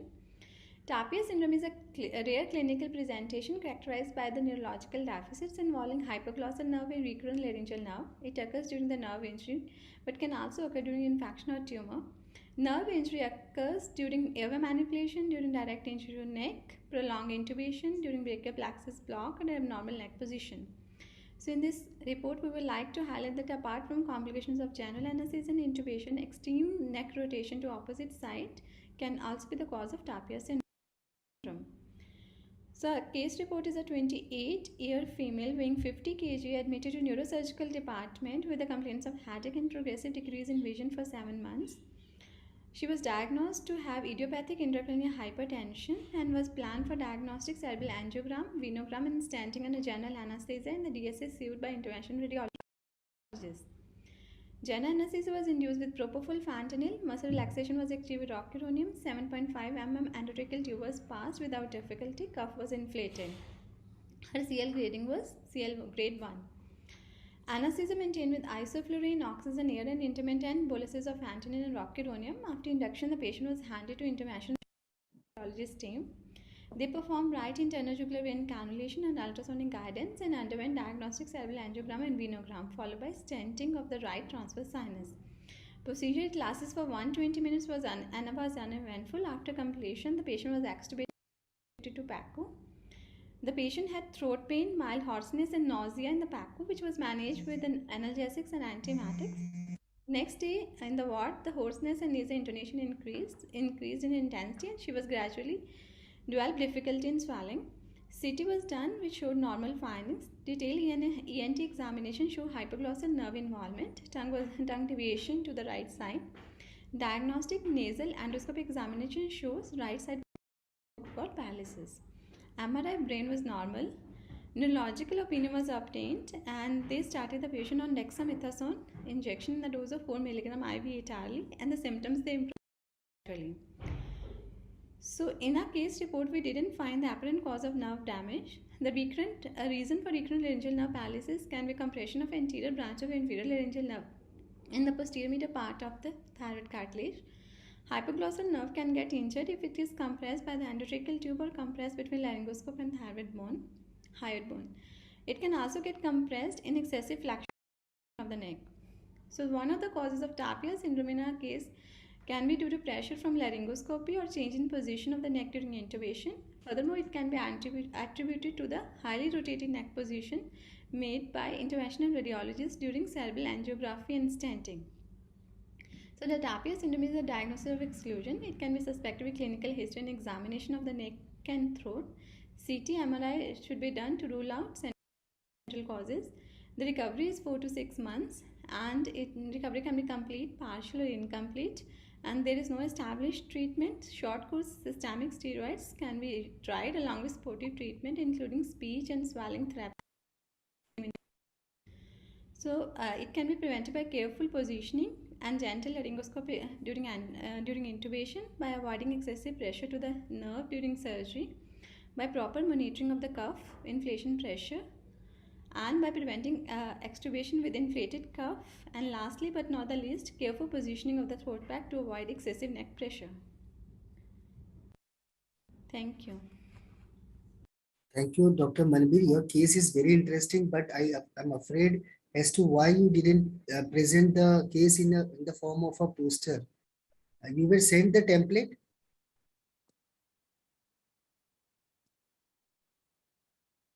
Dr. Manbir? Are you there, Dr. Manbir? Dr. Manbir? Sir, Dr. Manvir is not there. Oh, okay. I will move to the next presenter. Once he joins, we will put forward the questions. Dr. Shiva Priya. Dr. K. Shiva Priya.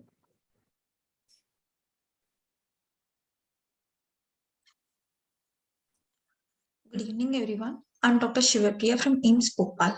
Today, I'm going to present a case where a fingering maneuver and oral manipulation of ET tube has helped us relieve the kink in prone positioning. As we all know, surgeries of head and neck and neurosurgery procedures requiring prone positioning are challenging even to the most experienced.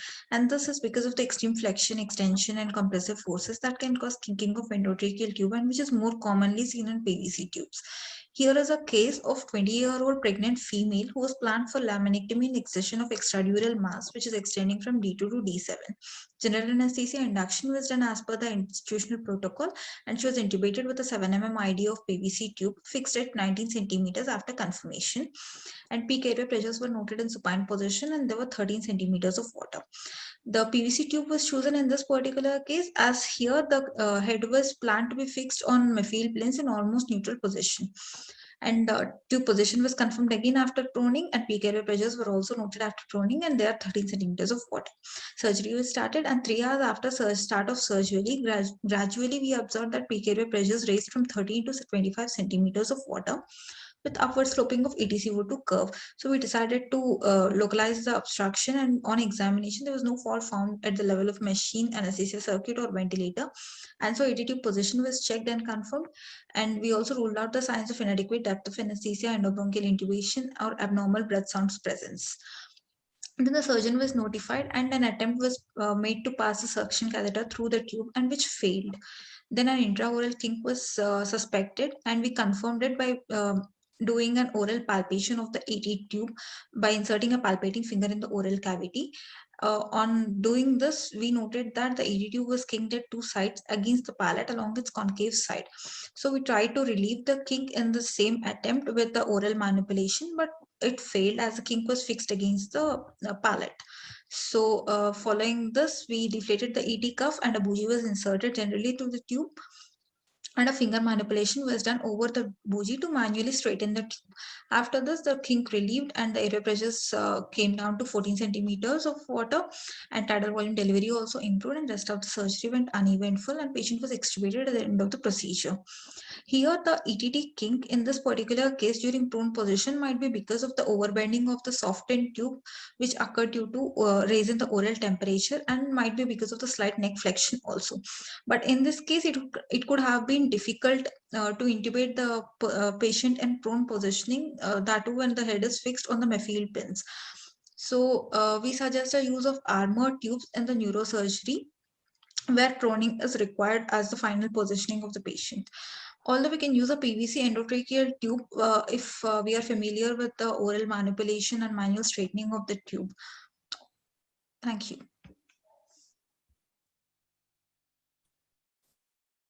Thank you, Dr. K. Shiva Priya. Over to Dr. Shiv sir and Dr. Anju. K. Shiva Priya, nice presentation. And during the surgery, at which point of time this kinking is occurred? At the time of proning, or the intra, or which time? And which tube you use? Is the armored tube or the normal PVC tube? Shiva Priya? Are you there? Dr. Shiva Priya? Yes, sir, she is there, but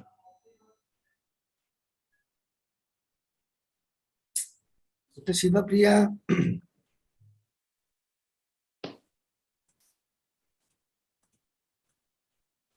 May I request the organizer to please play the video only after confirming whether the candidate is there or not. the candidate is there, sir. Dr. Shiva Priya, are you there? Else we will move to the next speaker. Okay. Dr. Gobinath Jayaraman.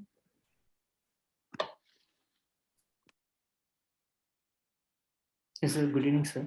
Yeah, please.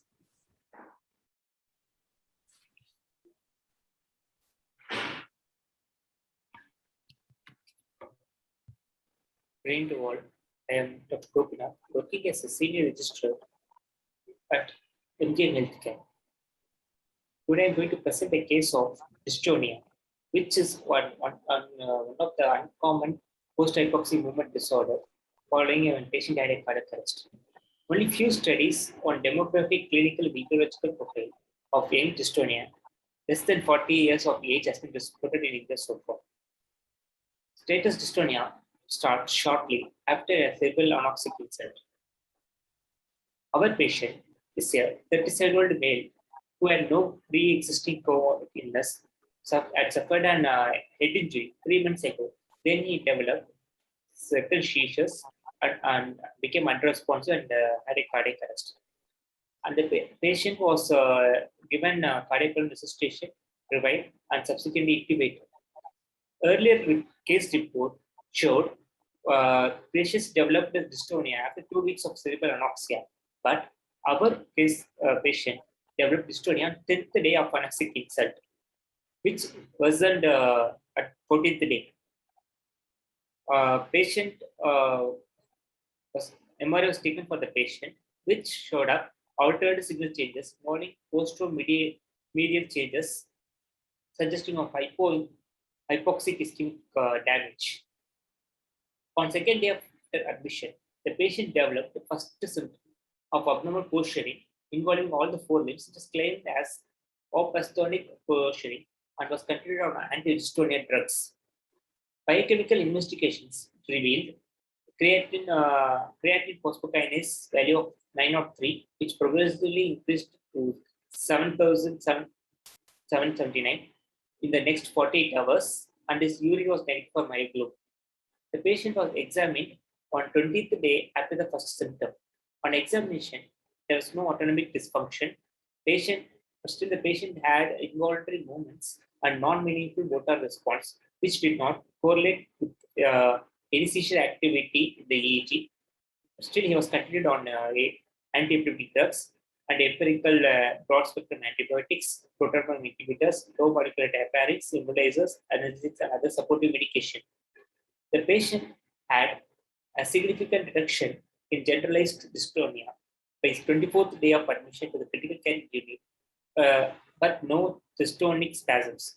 At discharge, the patient was bed bound, his eyes opened spontaneously, dystonia was less severe, and the patient was followed up after discharge.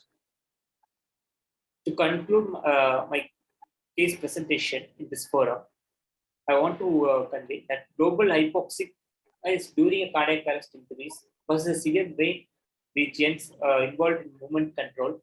Post-hypoxic movement disorders, probably reflecting a neuronal network disorders leading to a life-threatening hyperkinetic strokes, mostly as status dystonics. Management of precipitating factors, intensive care, and treatment of multiple anti-dystonic medications are cardinal to overcome the crisis at the earliest. Thank you.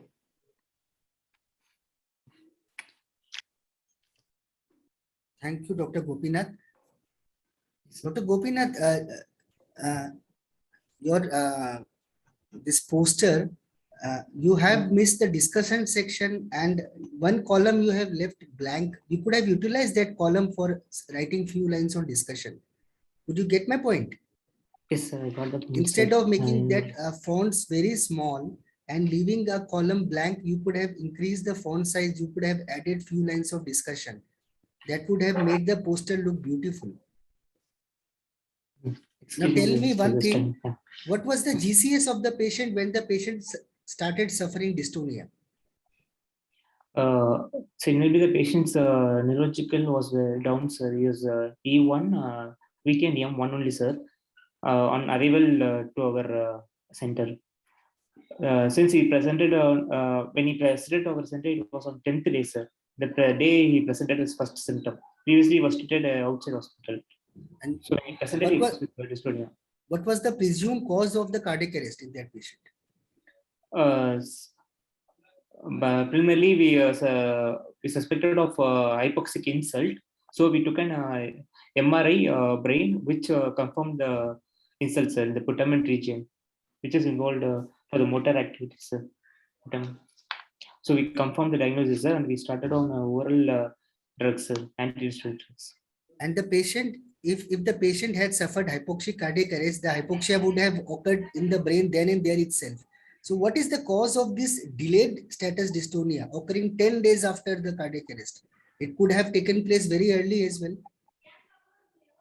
Yes, sir. Can you explain Because this phenomenon? Yes, sir.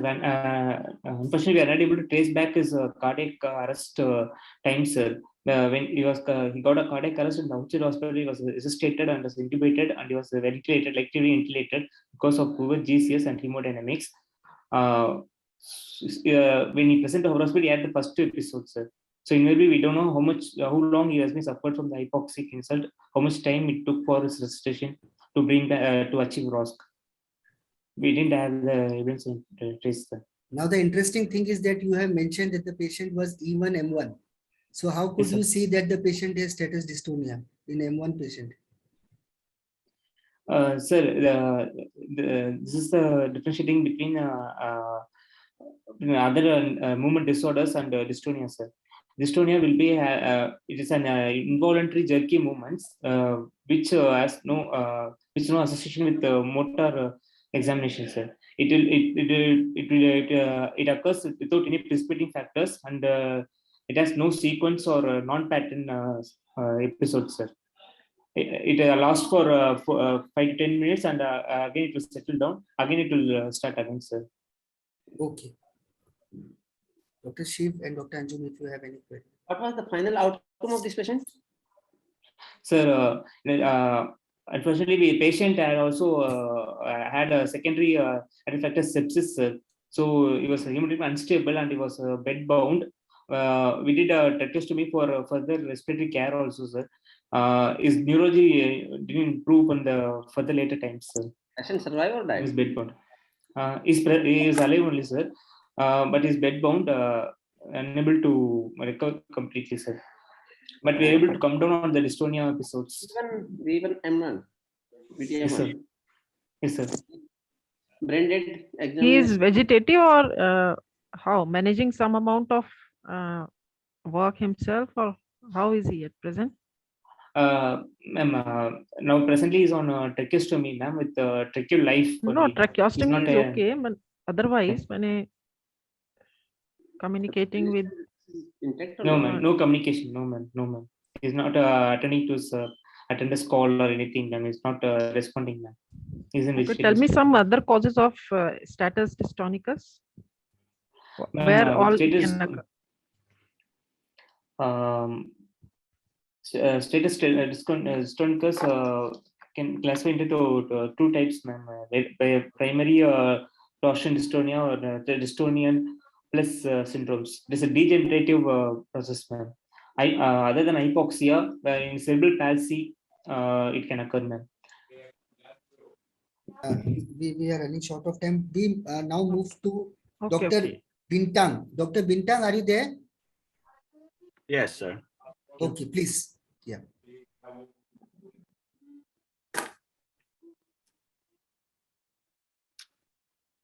Hello, good morning. My name is Bintang from Indonesia. Today, I'm going to share 2 low-velocity penetrating brain injury cases with different outcomes from our center. I'm going to skip this one. First case is 10-year-old boy who was shot with a harpoon. The entry point was on the right maxilla here. He lived quite far, so it took 24 hours before he arrived at our hospital. He was stable on presentation. From CT, CTA, the object punctured right through the jugular foramen, and there was an occlusion in both ICA and internal jugular vein. The surgeons decided that the surgery should take place in hybrid theater due to case complexity. Surgery was delayed for a few days due to administrative problem. Fortunately, he was stable throughout. Surgery was complicated but went well. The decision was to permanently clamp the jugular vein and ICA. We were able to discharge him home after close observation for 3 weeks. On 3 weeks follow-up, he remained in a good condition. The second case is 19-year-old male. He accidentally shot himself in the head with a used harpoon. The entry point was the glabella. He already presented with vomiting, headache, and left-sided weakness. From CT-CTA, there was a possible involvement of the ACA. He also developed a fever and focal seizure in emergency department. Again, surgery was delayed due to availability of ICU bed. He then dropped DCS in day 4. He was intubated and had the surgery the next day. During the surgery, they able to pull the object, the bride, and cultured some tissue. He initially improved after surgery, but then deteriorated. He developed aneurysm bleed in ACA, sepsis, and hydrocephalus. He was eventually passed away after 41 days in ICU. So this is the discussion. This is the timeline for both cases. In this slide, we try to compare both cases. The second case presented already with neurological symptoms. Both have delayed surgery from a different issue, unfortunately. Both surgery went well, but the second case developed complication and eventually passed away. This is our reflection and learning points. We probably should escalate the antibiotics early because of delayed surgery and the dirty objects. Both surgery was delayed, and in the future, we need to consider the risk and benefit of using intra-op angiography if not readily available. We also have no advanced brain monitoring here, and there is a possible systemic failure in the referral of these cases. So as a conclusion, PBI is already a challenging case, and even more so with limitation in developing countries like Indonesia. There is a need of specific referral pathway. Faster response might mean a better outcome for patients. We also need to balance the risk and benefit with timing and type of surgery as well. There is currently lack of guidelines to help us provide standardized care for more desirable outcomes in this kind of cases. Thank you.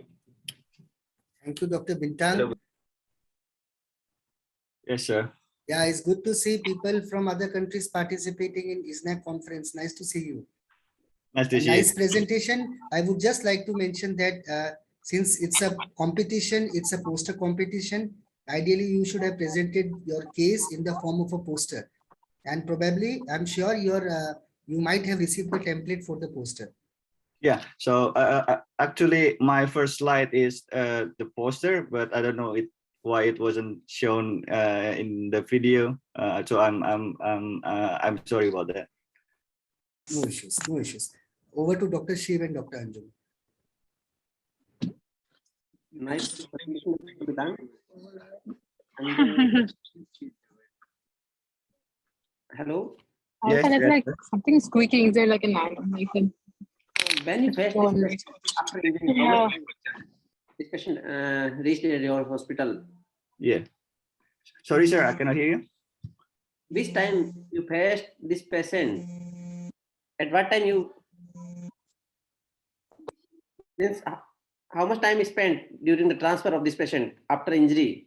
Yeah, okay. So the first patient took 24 hours. The second patient more than 12 hours before they arrive at our hospital. Too delayed. Yeah. I want to add something. Actually ask Dr. Bintang that for the first case was delayed for 7 days and second was for 5 days. What was being done for these many days? I mean, how you were expecting that you are managing this case on these lines for these many days before surgery? Yeah. So we initially we wanted to do the case right away, but because the complexity of the case, we need. The surgeon decided that it needs to be done in hybrid theater with intraoperative angiography. Unfortunately, the hybrid theater is located in the private section of the hospital. So for the patient that was on national insurance to have the surgery there, it needs to be, the bureaucracy is very long until it was approved. So yeah, that's the main problem. But the first case, we admitted the patient to the ward, and we continue close monitoring and prescribe antibiotics. Then yeah, thankfully he remained in a stable condition throughout. And both patients survived. They are doing fine at present. The first patient survived. The second patient was deceased, unfortunately, after 41 days in ICU. That's why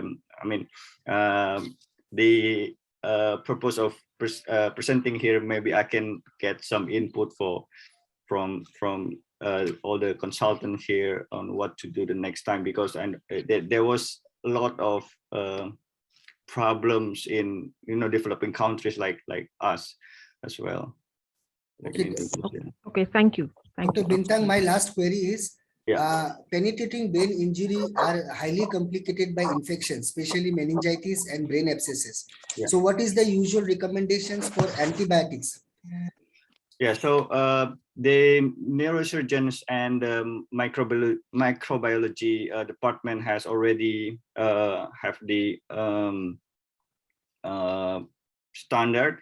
So for the first patient, because it's a pediatric patient, they gave ceftriaxone and metronidazole, and the second patient had vancomycin and ceftriaxone. So I discussed this in my discussion that some other literature mentioned another. Okay. I'll just interrupt. I'm okay with the antibiotics. For how long? The recommendation is there for at least this much duration. The antibiotics have to be given in penetrating brain injury. What is their duration?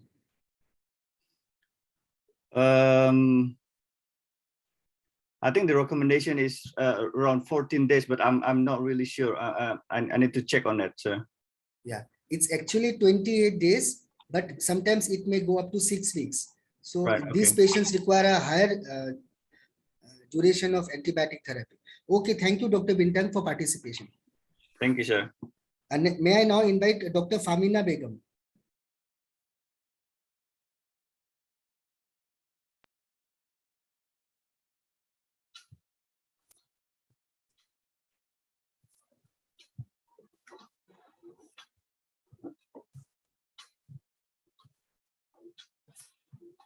Hello, everyone. This is Dr. Fahmeena Begum, Senior Resident in the Institute of Medical Sciences. I'm going to present a case report on the use of high-flow nasal oxygen therapy for the management of postoperative pneumocephalus. Postoperative pneumocephalus is a very common complication in tracheotomy surgeries. However, it can occur even with surgeries requiring only burr hole. It can be either asymptomatic, or if present in more volumes, it can cause symptoms like lethargy, headache, confusion, or even very severe neurological deficit.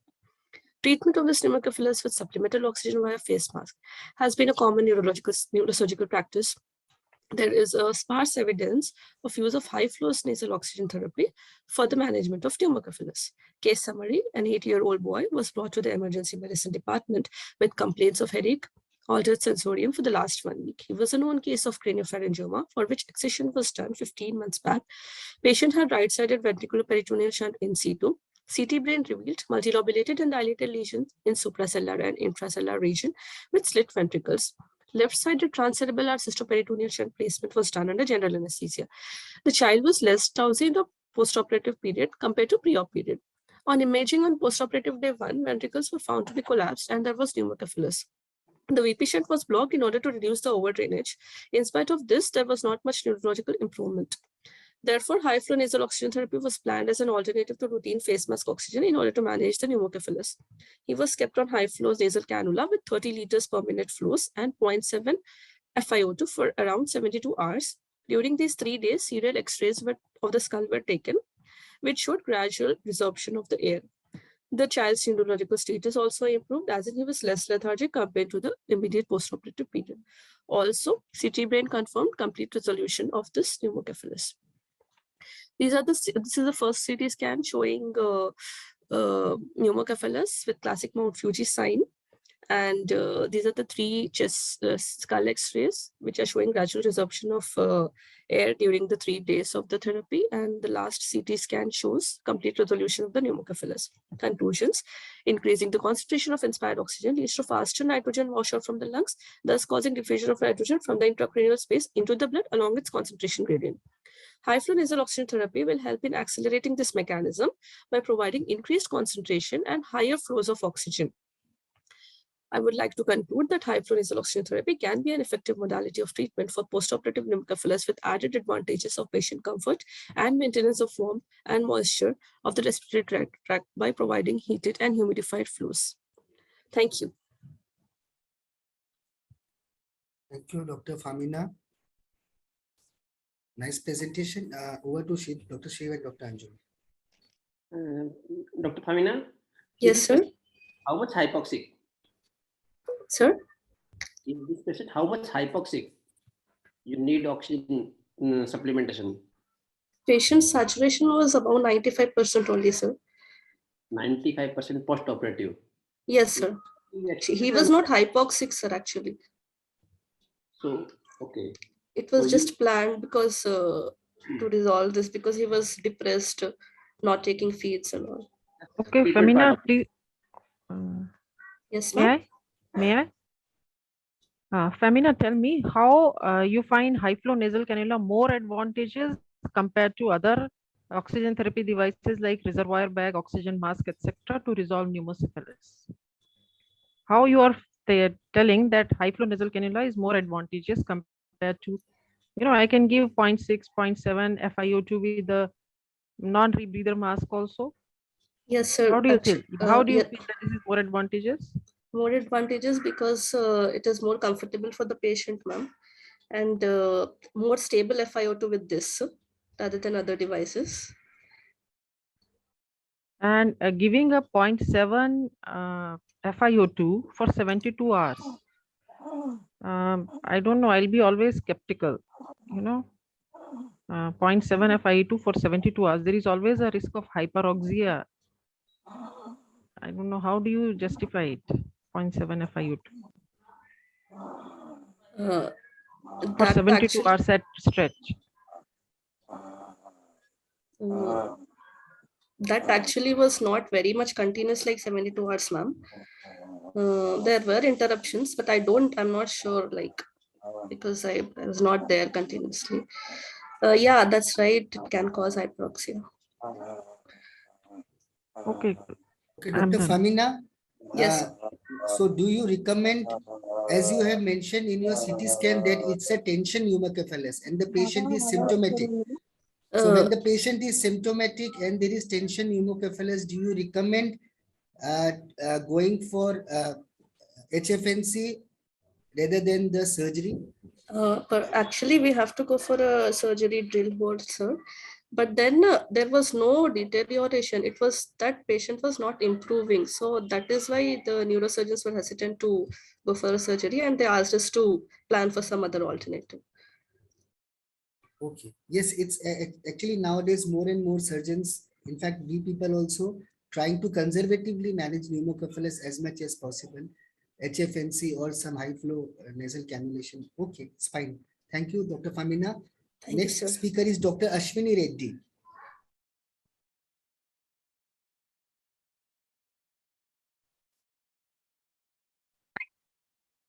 Good morning. I'm Dr. Ashwini from PGI Chandigarh, and I'll be presenting a case of a pin site epidural hematoma masquerading as intractable brain swelling. Now, head fixation devices with pins are frequently used to stabilize the position of the head during neurosurgery, and their associated complications are uncommon and most often seen in the pediatric population. We present a case of an adult 30-year-old male undergoing transcranial excision of a craniopharyngioma. Now, post-induction head fixation with the Sujita head frame, there were two self-resolving episodes of bradycardia, which we assumed was due to the trigeminocardiac reflex. Post-right pterional craniotomy, the surgeon observed gradually increasing swelling of the underlying brain, and causes like airway jugular venous obstruction, lighter planes, bronchospasm, etc. were ruled out.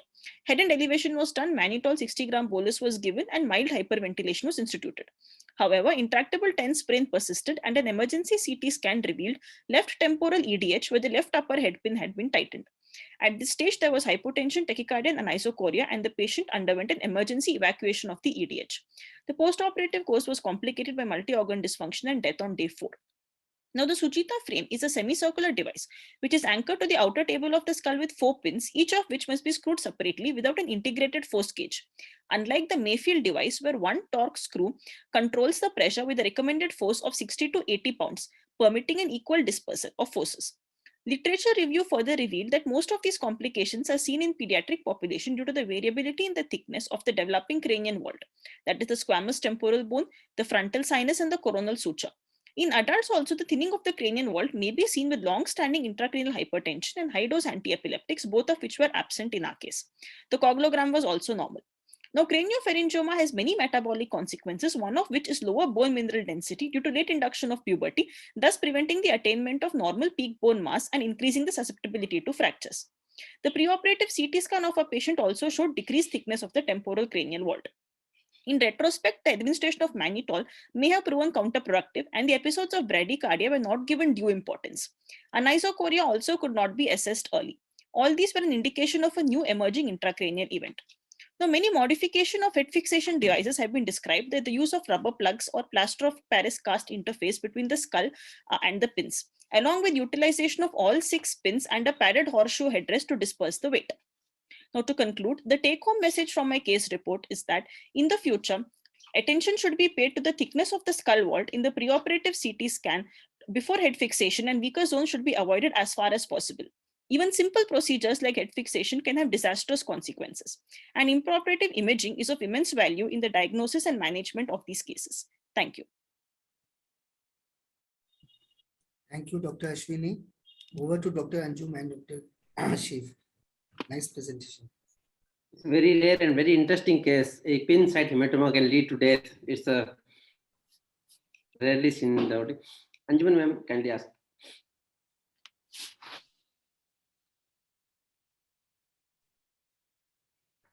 What, as a anesthesiologist in the OT, you could have done to prevent this? Because it's it's something which is not in our hands. We do not do this. So what should have been your role during that time? Yes, ma'am. Good evening, ma'am. Ma'am, I think my role would have been in the early diagnosis and appropriate management of the decompression once diagnosed. So we should have ruled out the tight brain checklist faster. We could have ruled out jugular venous compression, airway pressures, lighter planes. We ruled out all those faster. We instituted measures like 100% oxygen. We hyperventilated the patient. Unfortunately, the lack of intraoperative imaging would have been the key deciding factor in my case. The delay in shifting to CT, obtaining a diagnosis, and then ultimately performing decompression, I think led to the poor patient outcome in my case. So my role would be in early diagnosis, keeping it as a differential in mind, along with the usual causes of intractable brain swelling. An unusual cause can also lead to such a presentation. So early diagnosis and appropriate management of the decompression, where there was ongoing blood loss, hypotension, tachy, and suspected already transtentorial herniation as well. So that is my role. Okay, thank you. Dr. Ashwini, pin site epidural hematoma has been reported abundantly in literature and is not uncommon. Okay, whether be with Mayfield or whether be Sujita frame. So with Mayfield, the maximum recommended pressure is 60 pounds. That is 3 turns. Yes, sir. In Sujita, it has not been very clearly defined, but yes, pin site epidural hematoma is not very uncommon.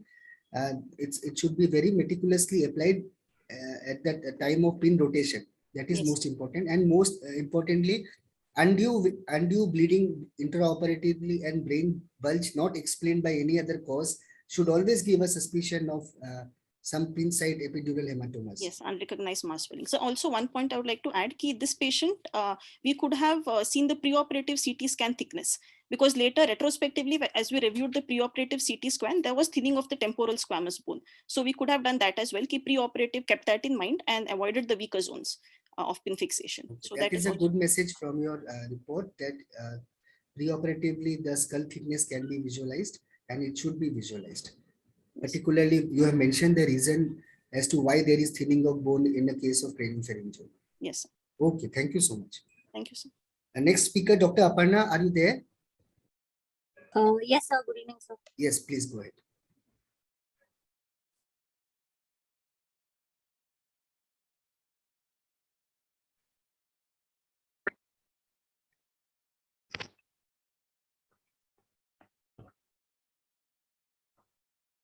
The case for presentation is awake cranioplasty in a patient with rheumatic heart disease. Cranioplasty is a surgical procedure that restores the normal anatomy after craniectomy procedures. It also ensures protection, normalizes the physiology and CSF dynamics.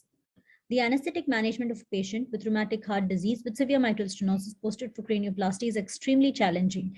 We present a 36-year-old female who was admitted for cranioplasty. Her past history is significant that she is a known case of rheumatic heart disease with severe mitral stenosis on medication, and in 2019, she underwent decompressive hemicraniectomy for infarction. The intra-op course was uneventful and was discharged with a GCS of E4, aphasic, and M6. On pre-op evaluation, she had right-sided hemiparesis and she was in atrial fibrillation with rate control. Her echo showed severe mitral stenosis with the mitral valve area of 0.9 centimeters square with a gradient of 21 by 12 millimeters of mercury across the valve. NCCT head showed an impression of skull defect in the left frontotemporoparietal region. She was on medication, amiodarone, diltiazem, digoxin, warfarin, and phenytoin. Warfarin was discontinued a week prior and was shifted to low molecular weight heparin, and that also was discontinued a day prior. The patient was counseled for the procedure under sedation and regional blocks, including scalp block and transverse abdominis plane block for abdominal bone retrieval. In accordance with the patient's present comorbidities, appropriate emergency drugs and equipment were kept ready. On arrival to the OT, ASA standard monitoring was started and oxygen supplementation was given through venturi mask. Her left radial artery was cannulated for invasive blood pressure monitoring. Thereafter, IV dexmedetomidine was started with a loading dose of 1 microgram per kg over 10 minutes, which was followed by maintenance dose, which was titrated to desired analgesia and sedation. Scalp block was administered with local anesthetic solution, a total of 20 ml, 10 ml of ligno-ADR in 1 in 2 lakh concentration and 10 ml of 0.25% bupivacaine. Same volume was taken to obtain a oblique transverse abdominis plane block under ultrasound guidance. Thereafter, the drapes were arranged in a tent-like manner to have communication with the patient and also to avoid claustrophobia. The surgery lasted for 2 hours and was uneventful. In conclusion, the incidence of heart disease is quite significant, and we need to consider the perioperative hemodynamic instability, which can manifest as bradycardia, hypertension or arrhythmias. And our main aims should be optimal preload, controlled heart rate, normal afterload, avoidance of hypoxia, hypercarbia, and hypothermia. Therefore, a thorough pre-op evaluation and optimization and good technique that balances the anesthetic requirements of both the cardiac and the neurological disease helps in a successful outcome. And the conduct of novel awake cranioplasty is an acceptable consideration, especially in patients with challenging comorbidities. Thank you.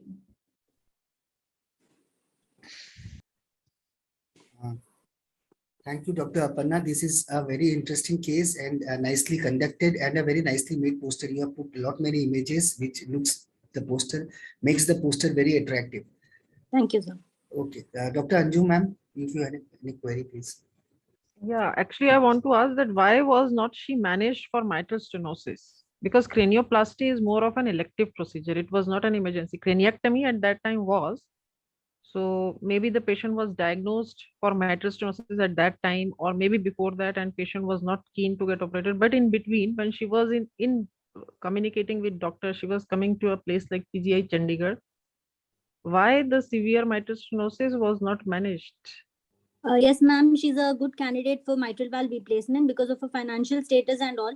She was scheduled for mitral valve replacement on a further date later on, ma'am. And with this severe mitral stenosis, one more complicated surgery was done, and cranioplasty compared to craniectomy is less, yes, stressful, as well as lesser hemodynamic changes. We expect lesser hemodynamic changes in a cranioplasty compared to. So when that was done under general anesthesia, I think this could also have been done. But yes, of course, you tried awake craniotomy, and it is commendable. Yes, but yeah.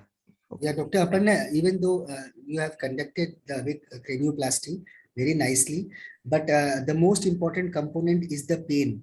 So if the pain is not adequately covered and if there is tachycardia, so that is what is not desirable in a patient with mitral stenosis. You should not allow any tachycardia in a patient with mitral stenosis. So did your patient suffer any pain, or did you experience any intraoperative tachycardia, all sorts of complications? Actually, our main positive point here was we started her on Dexmed and we adequately loaded her. So that was one positive point which had control over the heart rate, as well as after thorough analgesic cover only, then we proceeded for the surgery. So we gave adequate time so that there was proper analgesia, and then surgery was conducted, sir. Okay, and so 40 ml of the local anesthetic on cranial side and 20 ml on the abdominal side. So all the combining the dose, was it within the safe limit? The 20 at each side, sir. So total was 40. Yeah, and so abdomen also, the tab block. Yes, sir. Scalp block 20 ml and this tab block 20 ml. So that was calculated. Bupivacaine we took diluted ml, that is 0.25%. So that was also in the desired range. And lignoidea, the toxic dose comes up to 500 mg. So our total came up to 400 mg, sir. Okay. Lignocaine with adrenaline would have caused some amount of tachycardia, definitely. For Dexmeds, ma'am, actually a baseline heart rate only was around 60 to 70 on the baseline vitals. So heart rate was not, we did not face any tachycardia. So you should report this case for publication. Right? On the way. Sir. Over to next speaker, Dr. Anupama.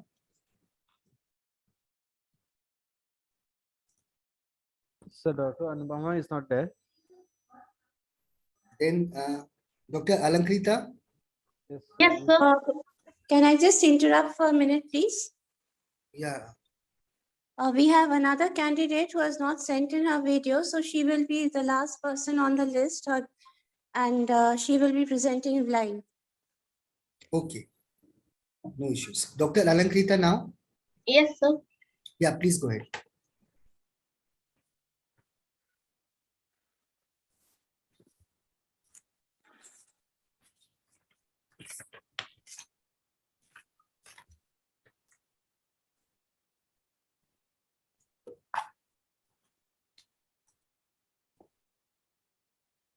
The case of a successful management of pregnant patient posted for endonasal decompression of craniopharyngioma. Neurosurgical intervention in pregnancy depends on the disease, presence and progression of neurological deficit, and also on the gestational age of the fetus. Here I am presenting the case of a 30-year-old female with 24 weeks, 2 days of gestation, who presented to a hospital with the chief complaint of blurring of vision in the left eye for 2 months and blurring of vision in the right eye since 1 day. The blurring was initially on and off, which was increased in severity of the last 1 month, and temporal vision was affected more. Preoperative detailed evaluation was done, and on the basis of clinical and MRI finding, diagnosis of craniopharyngioma was made. Due to the presence of progressive neurological deficit, the surgery was taken on urgent basis. Ops reference was taken, who confirmed well-being of the fetus and advised to go ahead with the surgery under duodenal coverage.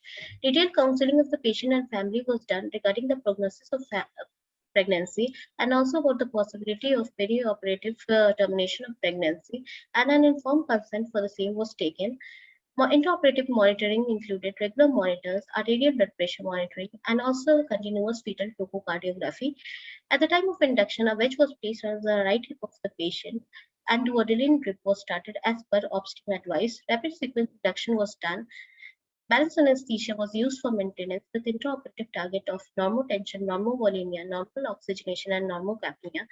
After extubation, when the patient was fully awake, the patient was shifted to the ICU for further monitoring, and continuous fetal topography and duodenal infusion was continued for 24 hours in the post-operative period. Vision returned to normal on the post-operative day 4, and the patient was discharged after an infant hospital stay on day post-operative day 5. Craniopharyngioma can lead to visual deficit, and it has a good outcome if timely decompression of the tumor is done. There's always a possibility of perioperative termination of pregnancy, and a detailed counseling and informed consent for the same is mandatory preoperatively. Utmost care should be taken to maintain uteroplacental circulation and prevent fetal hypoxia and acidosis. Carefully drug selection and dosing should be done, and a multidisciplinary approach along with meticulous intraoperative monitoring targeting normal physiological state remains the mainstay of management of such patient. Thank you. Thank you, Dr. Alankrita. It's a good presentation. First of all, my query is that are craniopharyngioma amenable to TNTS? Sorry, sir. Are craniopharyngioma Amenable to TNTS? Are craniopharyngioma approached by TNTS? Craniopharyngioma are purely supracellular tumors. Yes, sir. Can it be done with TNTS? So Or you require a transcranial approach? No, sir. It was done endonasally. It was done endonasally. Yes, Okay. sir. Transphenoid. Did you administer any tocolytic agent intraoperatively? Yes, sir. Duodelon drip was started at the time of induction and it was continued for 24 hours in the post-operative period. So when did you start it and in what dose did you administer it? So 20 milligram was dissolved in 500 ml of NS and it was given at 80 to 100 ml per hour. At the time of induction, the drip was started. So it was according to OPS advice, obstetric advice. Okay. And did you do any intraoperative fetal monitoring? Yes, sir. Fetal monitoring was done, sir. Continuous fetal heart rate monitoring was done. Okay, good. Over to Dr. Shiv sir and Dr. Anju madam. I don't have to ask anything. Dr. Shiv Soni can ask. Challenges faced during the surgery? Sorry, sir. Any difficulty faced during surgery? No, sir. No difficulty, but it was the first pregnant patient I saw. So everything was planned. Okay. So now next. Can move next. Dr. Vijaya Lakshmi R. Yes, sir. Yes, please.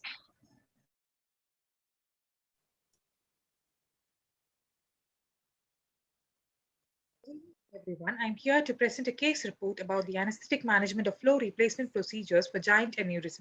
This is a cerebral revascularization technique which is used as a flow replacement procedure in patients with complex aneurysms which are not amenable to coiling or clipping.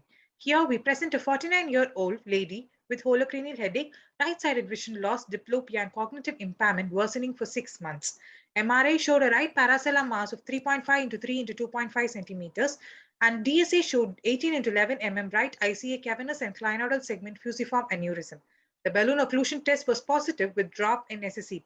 So a flow replacement procedure was planned for this patient. The main anesthetic challenges include the long duration of the procedure, which involved multiple intracranial anastomosis, monitoring and maintaining cerebral perfusion pressure throughout the surgery, intraoperative neuromonitoring with SSAP, and maintenance of cerebral homeostasis. Intraoperatively, the patient was wheeled into theatre and basic standard ASA monitoring established. Patient was induced with propofol and fentanyl, and tracheal intubation was facilitated with atracurium. Anesthesia was maintained with TIVA using propofol and fentanyl titrated to BIS of 40 to 60. Prophylactic antibiotics and antiepileptics along with mannitol as an anti-edema measure were given. Right subclavian vein was cannulated and right radial artery catheterized for invasive blood pressure monitoring. Patient was positioned supine with sandbag under the right shoulder with head turned to left side. Left upper limb was prepared for harvesting radial artery and right neck was also exposed.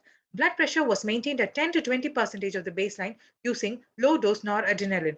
Normovolemia was maintained using balanced crystalloid, 500 ml of colloid, and 2 units of whole blood. Normothermia was established with the core temperature of 35 to 37 degrees Celsius and normocapnia with PaCO2 of 35 to 45 mm of mercury. SSCP monitoring was done throughout the surgery. Right frontal and parietal branch of superficial temporal artery were anastomosed to the frontal and temporal M4 branches, and the occipital artery was anastomosed to the parietal M4 branch. A dose of 5,000 international units of heparin was administered. Right ICA was temporarily clamped and intraoperative indocyanine green angiography was performed. A Selvestone graduated carotid clamp was applied to the right ICA. The surgery lasted for 14 hours with 1,500 ml of blood loss. The patient was then shifted to ICU for post-operative ventilation, taking care to avoid inadvertent pressure to the operated site. The patient was maintained at a high normal BP post-operatively and extubated the next day. The Selvestone graduated carotid clamp placed on right ICA was gradually tightened over 72 hours, and the right ICA was completely ligated on the 5th post-operative day. On 8th post-operative day, a 4-vessel angiogram was done, which showed normal flow through the anastomotic segments and collapse of right ICA cavernous segment aneurysm. She was discharged in a stable condition on post-operative day 15. Concluding, despite advances in endovascular techniques, complex cerebral aneurysms require cerebral revascularization procedures. During these procedures, maintaining adequate cerebral perfusion to prevent the development of intraoperative cerebral ischemia and monitoring the cerebral perfusion pressure perioperatively are crucial in improving neurological outcomes following such procedures. Thank you. Thank you, Dr. Vijayalakshmi. It's nice presentation. Nowadays, ECIC bypass is done for giant aneurysms. Yes, sir. So tell me, what was your intraoperative blood pressure which you targeted? Sir, intraoperatively, we targeted a mean arterial pressure between 70 to 80, sir. Okay. And SSCP, there was no drop in the SSCP intraoperatively? There was no drop. We were monitoring for latency and amplitude, so there was no drop in SSCP throughout. Okay. Did you monitor for increased velocities of the flow velocities post-operatively?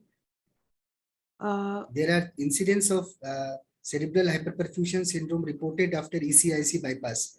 Were you aware of this complication? Yes, sir. But we were monitoring the flow velocity, sir. But as literature said, cerebral hyperperfusion syndrome is not so common in flow replacement, is more common in flow augmentation surgeries. So this patient had not much increase in flow velocity, sir. She had adequate flow velocity. Okay. Shiv sir and Anju ma'am, if you have any query, please. Vijayalakshmi, how Yes, much blood occurred during your case? Sir, there was about 1,500 ml of blood loss in this surgery, sir. Okay. Is there a role of transcranial Doppler in assessing the outcome? Yes, ma'am. There is a role of transcranial Doppler, but in our case, we did not use it, ma'am. Okay. Okay. What are the other modalities of management of giant aneurysms apart from ECIC bypass? So apart from ECIC bypass, we can, if the balloon occlusion test is negative, we could have managed it conservatively, so, or we could have clipped and ligated the aneurysm if it's not supplying any major vessels, major parts of the brain. Any drug which is useful for producing flow arrest for giant aneurysm? So we can use adenosine intraoperatively to provide temporary arrest of circulation so that they can anastomose the vessels. Okay, thank you, Dr. Vijayalakshmi. Thank you, sir. Over to next speaker, Dr. Vinita.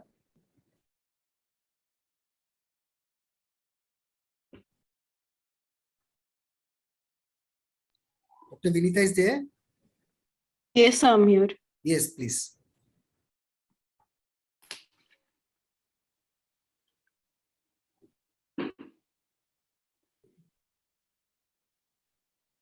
Can the video be played, please?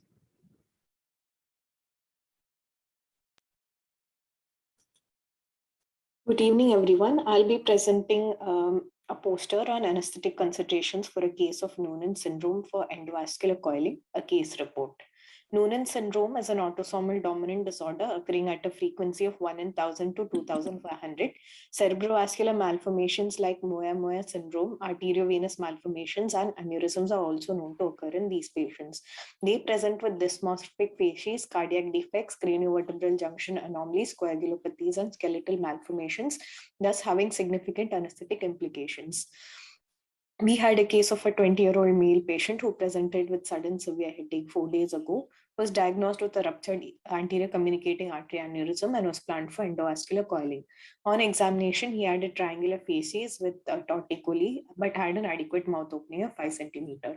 He was a known case of Noonan syndrome, was diagnosed with pulmonary stenosis, for which he underwent pulmonary valvular balloon dilatation and also had an uncorrected atrial septal defect. The CT head showed a complex craniovertebral junction anomaly. There was atlanto-occipital assimilation with platybasia, basilar invagination, and a reduced C2-C3 disc space. He was started on tablet nimodipine 60 mg 4 hourly and was pre-medicated with injection pantoprazole on the morning of the procedure. He was then shifted to the DSA suite. ESA standard monitors were attached and a pre-induction arterial line was placed.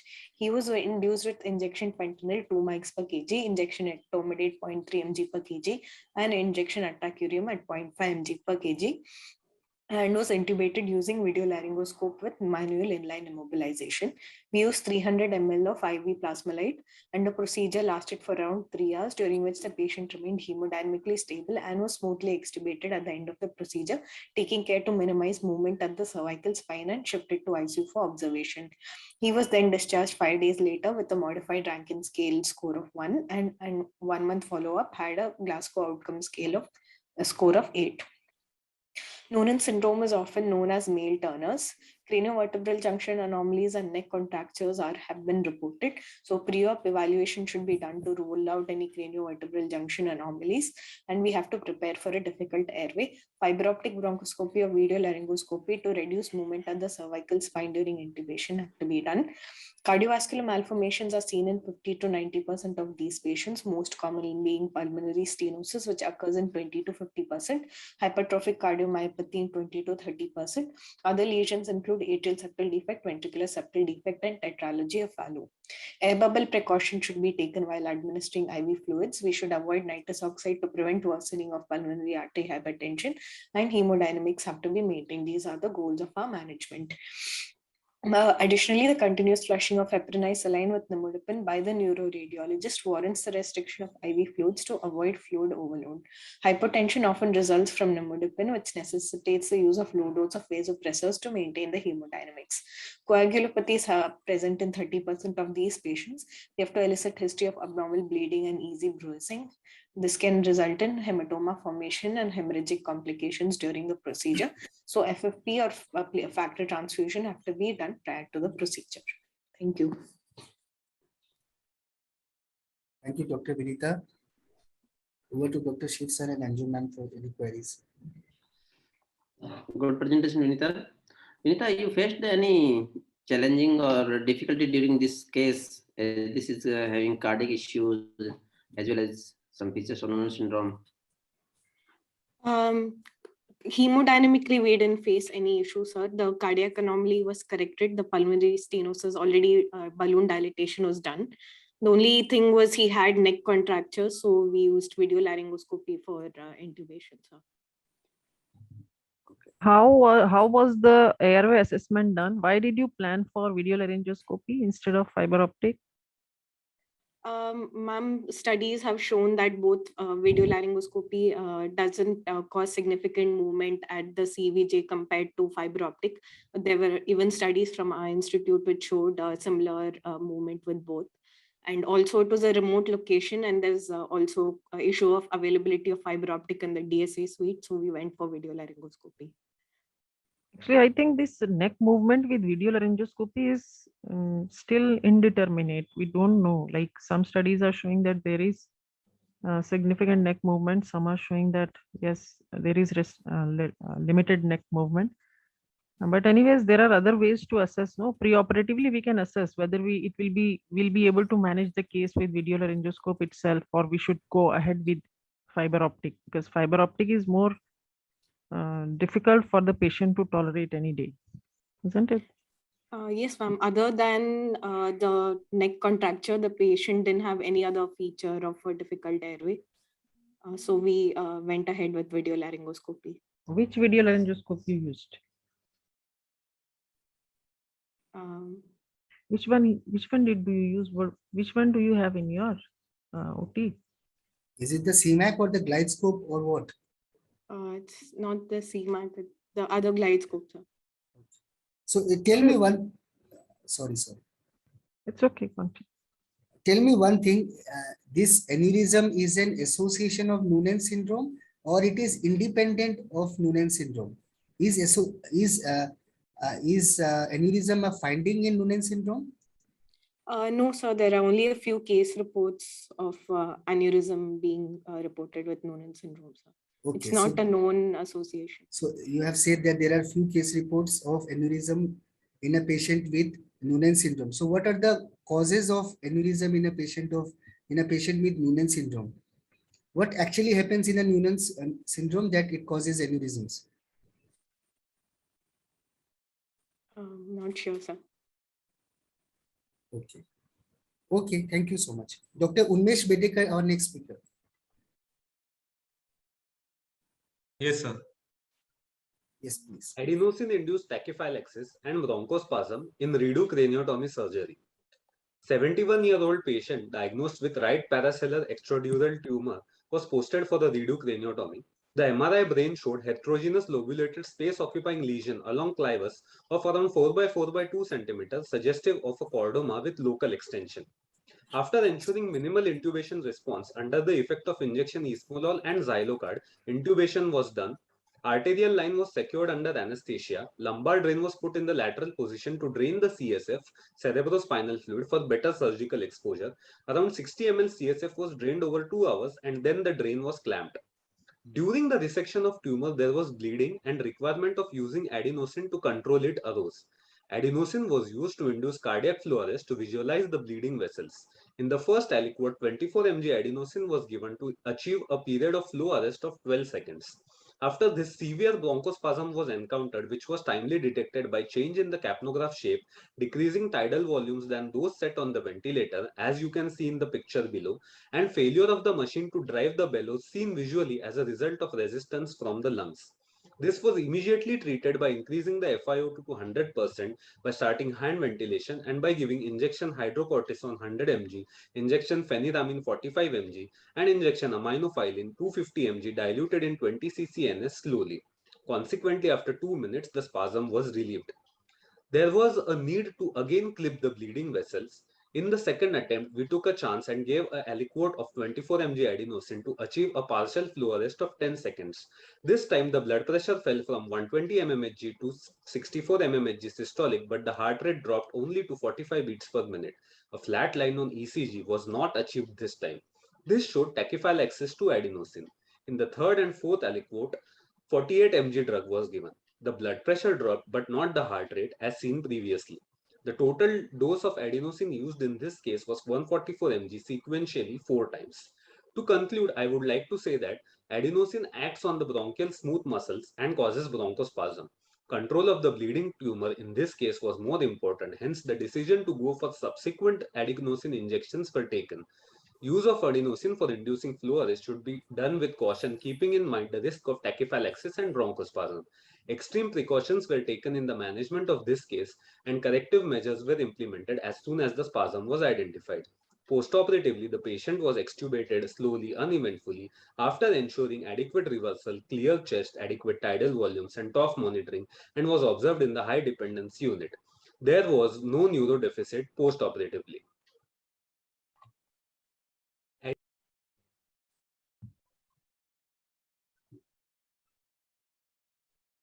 Dr. Umesh? Yes, sir. Yes, nice presentation. I would just like to say one thing that since you were not prepared for administering adenosine prior to, pre-operatively, and the decision was made abruptly to administer adenosine. So do you think it's right without any preparation to administer adenosine in a patient? Had the patient undergone cardiac arrest, what would have the measures been done by you? Sir, usually we use adenosine in aneurysm surgery, where preoperatively we place defibrillator pads. But as this case was of a tumor, and the decision to give adenosine was taken abruptly by the surgeons, if the patient would have gone into a cardiac arrest, then CPCR would have been the solution, and defibrillator, external defibrillator. Okay, second thing is that both are very known side effects of adenosine, bronchoconstriction and tachyphylaxis. These are very known complications, and whenever we administer adenosine, we keep these things in mind. So what do you think? What is new in your case report? So generally bronchospasm is seen in patients who have a hyperactive airway or having history of COPD or asthma. In those patients, the probability of occurring bronchospasm is more. But this patient was not having any history. So we should be cautious in all types of patients whenever we are using adenosine. even if though the patient is not having any history of cough, hyperactive airway disease or COPD. So do you recommend giving any bronchodilator prior to administration of adenosine? Not for all the patients, sir. Anyway, sir, if the patient is having history of COPD, giving adenosine is contraindicated. So other methods to induce low arrest would have to be initiated in those patients. Okay. Dr. Shiv sir and Dr. Anju ma'am, if you have any query, please.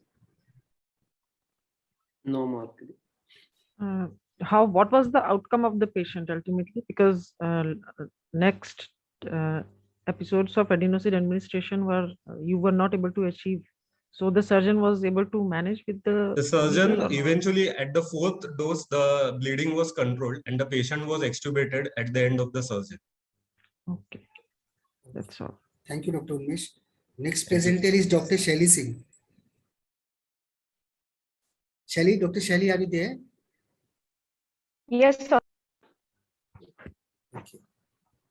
Good evening, respected teachers. I'm Dr. Shaili Singh from Sharda Medical University, Greater Noida. I'm presenting my poster on delayed aspiration of air emboli from the central venous catheter in a case of suspected massive venous air embolism or therapeutic success. Venous air embolism during the neurosurgical procedure is not uncommon. It's approximately 16 to 86%. Though clinically benign in majority of the cases, the significant one can lead to life-threatening cardiopulmonary and neurological consequences. Success rate of air aspiration by the central venous catheter during VAE is only 6 to 16%. However, the technique is very specific for diagnosing VAE and has high therapeutic significance. Come to the case report. A 40-year-old male weighing 70 kg had an alleged history of road traffic accident and suffered head injury. Patient was admitted on 8th day to our hospital with GCS of E1-BT-M4. NCCT of Prince showed hemorrhagic contusion in right frontotemporoparital lobe with midline shift and mass effect. Emergency right front FTP decompressive craniectomy was planned and patient was shifted to OT, and his preoperative vitals were blood pressure was 129/83, heart rate 102 beats per minute, and saturation was 98% at FiO2 of 0.4. Induction of anesthesia was done with IV fentanyl, propofol, and muscle relaxant with cisatracurium. Maintenance of anesthesia was done with oxygen and air mixture at 50% FiO2 and with TIVA, with B's of 40 to 50. During the process of removal of bone flap, there was a superior sagittal sinus injury and there was a sudden sustained drop of ETCO2 from 32 to 22 millimeter of mercury, BP fall to 64 to 38 millimeter of mercury, saturation falls to 72%, heart rate falls increased to 130 beats per minute with PVCs. ABG showed the PaCO2 and ETCO2 gradiator 15 millimeter of mercury. Suspecting VAE, the surgeon was informed and surgical field was flooded with the normal saline. Bony edge was sealed and lung were ventilated with 100% oxygen. Head end of the bed was lowered. After 5 minutes of resuscitation, and tidal CO2 increased to 29 millimeter of mercury with blood pressure improves to 110/65 millimeter of mercury with heart rate decreased to 110 beats per minute and FiO2 improved FiO2 1 with PVCs. During surgery was resumed with vital blood pressure of 100/68 millimeter of mercury, saturation of 91 to 92% at FiO2 of 0.8 and frequent PVCs. Total duration of surgery was 150 minutes and blood loss of 600 ml. After surgery, considering the possibility of ongoing VAE, ECG guided CVC in right subclavian was performed and tip of the catheter was targeted 2 centimeters below the SVC and RA junction. Surprisingly, 80 ml of air was aspirated from CVC within 20 minutes. The patient started improving hemodynamically. With saturation improves to 97% at FiO2 of 0.5. Patient was shifted to ICU on post-operative day 4. Tracheostomy was performed and on day 9, patient DCS improved to MSET. Patient will gradually wean off from the mechanical ventilator. Patient was discharged on post-operative day 20th after tracheostomy decannulation on day 17. Come to the discussion part. In this case, the differential diagnosis include systemic hypotension, trigeminocardiac reflex, and raised ICD. Previous literature have describe air aspiration from CVC leads to prompt resolution of hemodynamic perturbance in suspected VA. In these reports, CVC was in situ during the time of VA episodes. However, in our case, the CVC was inserted at the end of the surgery due to persistence of hemodynamic instability. ECG-guided central venous catheterization has been reported to be accurate and successful, approximately 95 to 100%. VA detection by capnography is always clinically significant. In the conclusion, if not inserted previously, CVC should be considered in a hemodynamically unstable patient with suspected VA. It has high specificity for diagnosis and therapeutic significance. These are my references. Thank you so much. Thank you, Dr. Shelley, for your presentation. Over to Dr. Anju ma'am and Shiv sir for your queries. Nice presentation, Dr. Shelley. Dr. Shelley, what was the blood pressure at the time of hemodynamic instability? Sir, at the time of hemodynamic instability, his blood pressure fall to 64 by 38 millimeter of mercury, and saturation falls to 72%, and heart rate increased to 130 beats per minute. When ETCO2 dropped at that time, BP was ETCO2 is 22, sir, fall from 32 millimeter mercury to 22 at the time of first incident. ETCO2 fall due to the low blood pressure or after the venous air embolism? So actually, in our case, after after the resuscitating, and we did one ABG also, where the gradient between PO2 and ETCO2 is 15 millimeter of mercury, and then ETCO2 is sudden and sustained. And even after the correction of the, even after the post resuscitation, his FR2 requirement is still high. It's 0.8. So as to maintain the saturation of more than 93%. That's why we concluded that it might be a VAE episode, and that's why we put ECG guided CVC in the end of the surgery. What was the airway pressure at that time? So, what was the airway pressure at that time? So airway pressures are not much increased. They are between 18 to 19. Okay. Dr. Shelley, I want to ask, I think you were very lucky that your patient survived this episode. Yes, there was no central venous line also. You are telling that there was an ongoing venous air embolism. How do you justify this term? Or it was just airlock, which was there at the junction of the SVC and right atrium? Ma'am, because see, in how our case, what is the term like ongoing venous air embolism? So, ma'am, because although ETCO2 is improved a little bit, but his ETCO2 is on the lower side, and his FR2 requirement is on the higher side, and his hypotension is not so improved even after the resuscitation, and that's why hypertension will not improve unless and until the air is locked, because it is decreasing the venous return. It will not improve unless and until you remove that. And how much time was there? What was the gap of the time when this episode occurred and finally you were able to put the central venous line? Ma'am, we put the central venous line in the end of the surgery. Total duration of surgery. It is okay, but how? What was the time gap? This occurred at this time, and you put the central venous line. It was 1 hour, half an hour, 1.5 hours. Yeah, ma'am. It's approximately after approximately an hour. We put a approximately CVC. An hour. And you were able to aspirate 80 ml of drug, which was logged at SVC and atrium. So I will just call it sheer luck, that patient had, continued with at least this much of blood pressure and heart rate, that patient survived, because this lack of air at that point would have definitely decreased the venous return, would have definitely decreased the cardiac output, and anything could have happened at that time. Anyways, your patient ultimately survived and was extubated and sent home, no? Yes, ma'am. Yes, ma'am. Okay, good. Okay, that's all I have to ask. Yeah. And I was managing the case. Okay, so I won't ask anything. Our next speaker is Dr. Sindhu. Thank you, sir.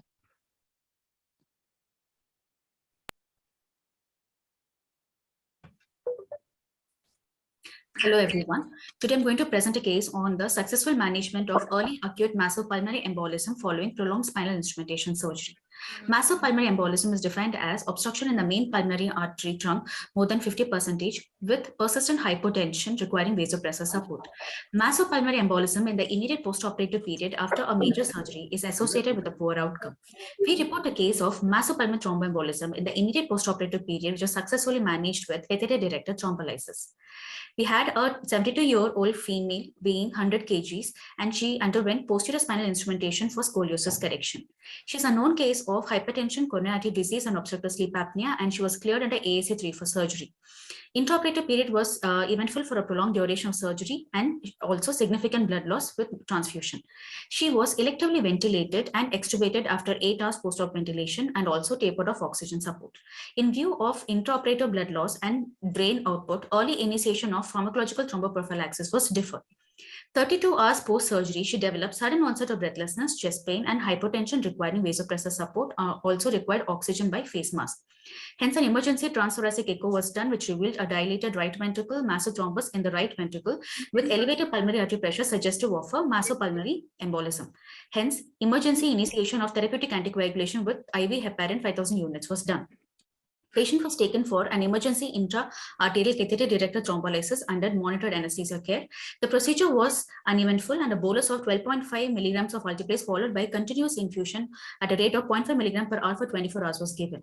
She was monitored in the ICU post-procedure and she was weaned off from oxygen support and her hemodynamics improved and she was tapered off vasopressors in the next 4 hours. Serial echo showed no thrombus and improving RA-RV function and no pulmonary hypertension. Bilateral overlimb DVT was negative, and after 48 hours, she was mobilized, made to walk, and she was discharged on the 14th POD. This is an image of the transthoracic echo, which shows a dilated right ventricle, and this is an angiography picture, which shows non-filling of the pulmonary artery suggestive of a thrombus. So, massive pulmonary embolism requires urgent reperfusion strategies, like systemic thrombolysis, anticoagulation with heparin, catheter-directed interventions, and surgical thrombectomy. Catheter-directed thrombolysis means administration of pharmacological thrombolysis via a catheter-directed injection of a thrombolytic drug directly into the pulmonary artery. The advantages being improved effectiveness and decreased rates of intracranial bleeding. Since a patient was an immediate postoperative case of a major spinal procedure, which is an absolute contraindication for systemic thrombolysis, and due to the invasive nature of surgical embolectomy, catheter-directed thrombolysis was initiated, of course, with an ECMO team backup. I would like to conclude that in situations where systemic thrombolysis is contraindicated, percutaneous interventions like catheter-directed thrombolysis is a viable option. These are my references. There are no conflicts of interest. Thank you. Thank you, Dr. Sindhu. This is a wonderful case, very nice case. With Dr. Ramesh and Dr. I'm getting some disturbance. Now we will ask questions open for Dr. Sindhu? Can you hear me? Yeah. Dr. Sindhu, are you there? Yeah. The patient had Doppler negative. So Yes. what could be the source of pulmonary embolism? Okay, the source of pulmonary embolism could have been de novo. It could have been in the patient before itself. Since we also gave a lot of blood products in the intraoperative period, we gave even tranexamic acid. So maybe even that could have, and also she was in surgery itself was a thrombotic state. So even that could have also caused thrombus. So is this a recent case? Yeah, I think we did this last month. So did the patient had any history of COVID? No, she did not. Okay. We usually screen the patients for COVID. So we did 2 COVID negative RT-PCRs and then only she was accepted for surgery. So you started therapeutic anticoagulation with heparin? Yes. Unfractionated heparin. What advantages unfractionated heparin gave you over low molecular weight heparin? Even though we understand that low molecular weight heparin has a low incidence of bleeding as compared to unfractionated heparin, what decision was made? No. We gave unfractionated as soon as we diagnosed that the patient is having a pulmonary embolism. We gave unfractionated heparin, infusion was started, and immediately we took the patient for catheter-directed thrombolysis. So once the thrombolysis was done, the cardiologist had told us to stop the heparin. Only alteplase was going on, and then only from the next day, only when after the alteplase had been stopped, via the catheter-directed thrombolysis, then only we started low molecular weight heparin. Okay. So on what antiplatelet did you discharge the patient or anticoagulant? We discharged the patient on anticoagulant. We gave her 0.8 cc of low molecular weight heparin. On discharge? Yes, we discharged the patient on low molecular weight heparin, asking her to come after 15 days. Okay, so you didn't prescribe NOACs in this patient? No, we did not. We are very comfortable prescribing low molecular weight heparin even at the time of discharge. And usually the patients come and review us after 15 days, and we would then convert it to a NOAC. Considering the duration of surgery, 16 hours, did you administer any mechanical prophylaxis in the intraoperative period? Yes, we did. We had put Flotron, that is intermittent pneumatic compression stockings for the patient. Okay, so what are the possible causes of pulmonary embolism as per you in this patient? It could have been, according to me, it was the prolonged duration of surgery, and the surgery itself being a pro-thrombotic state itself could have caused the thrombus. Shiv sir and Anju ma'am, what are the risk factors in your case for the developing the acute pulmonary thromboembolism? She was a very obese lady, so she was weighing around 100 kgs, and she was also having OSA. And she, even before the surgery, she was not able to walk very much, sir. She was not a very ambulated person. So routinely you asking about the DVT scan before taking the patient's OT? Yes, sir, we do. We do a well score, and then we assess the risk, and then we always do a DVT screen. It was negative. And immediately after the pulmonary embolism also we did it. Even that time it was negative. What was the D-dimer value at the time of D-dimer, diagnosis? actually, we did not do it immediately. We did not do the D-dimer immediately. But once the patient came back from the, we sent the sample, but by the time the report came, everything, all the procedure had got over. That time it was around 700. Okay. So, have you sent this paper for publication? Go ahead. It might get published. Nice one. Yeah, thank you. Thank you so much. Anju ma'am, have you any query, please, ma'am? No, that's all. Okay. I think everything is been covered. Yeah. Thank you, Dr. Sindhu. Thank you, ma'am. Thank you. Thank you. Dr. Rajesh Mittal. Yes, sir. Yes, please.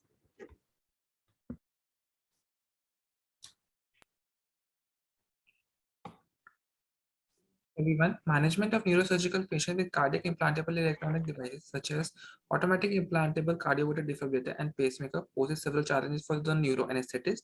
There is very limited literature regarding the neuroanesthetic management of these patients. We present our experience of managing 3 such patients at our institute. Patient 1 presented with left frontotemporal abscess with AICD in situ inserted for dilated cardiomyopathy with recurrent ventricular tachycardia with ejection fraction of 25%. Say 7 years back, his battery was replaced 2 years back. Or additionally, he had craniotomy and cranioplasty for left middle cerebral artery stroke, coronary artery disease with stenting, hypertension, and a single kidney. He underwent 2 procedures: burr evacuation and craniotomy and abscess drainage. Other patient presented with aneurysmal subarachnoid hemorrhage for emergency craniotomy and clipping.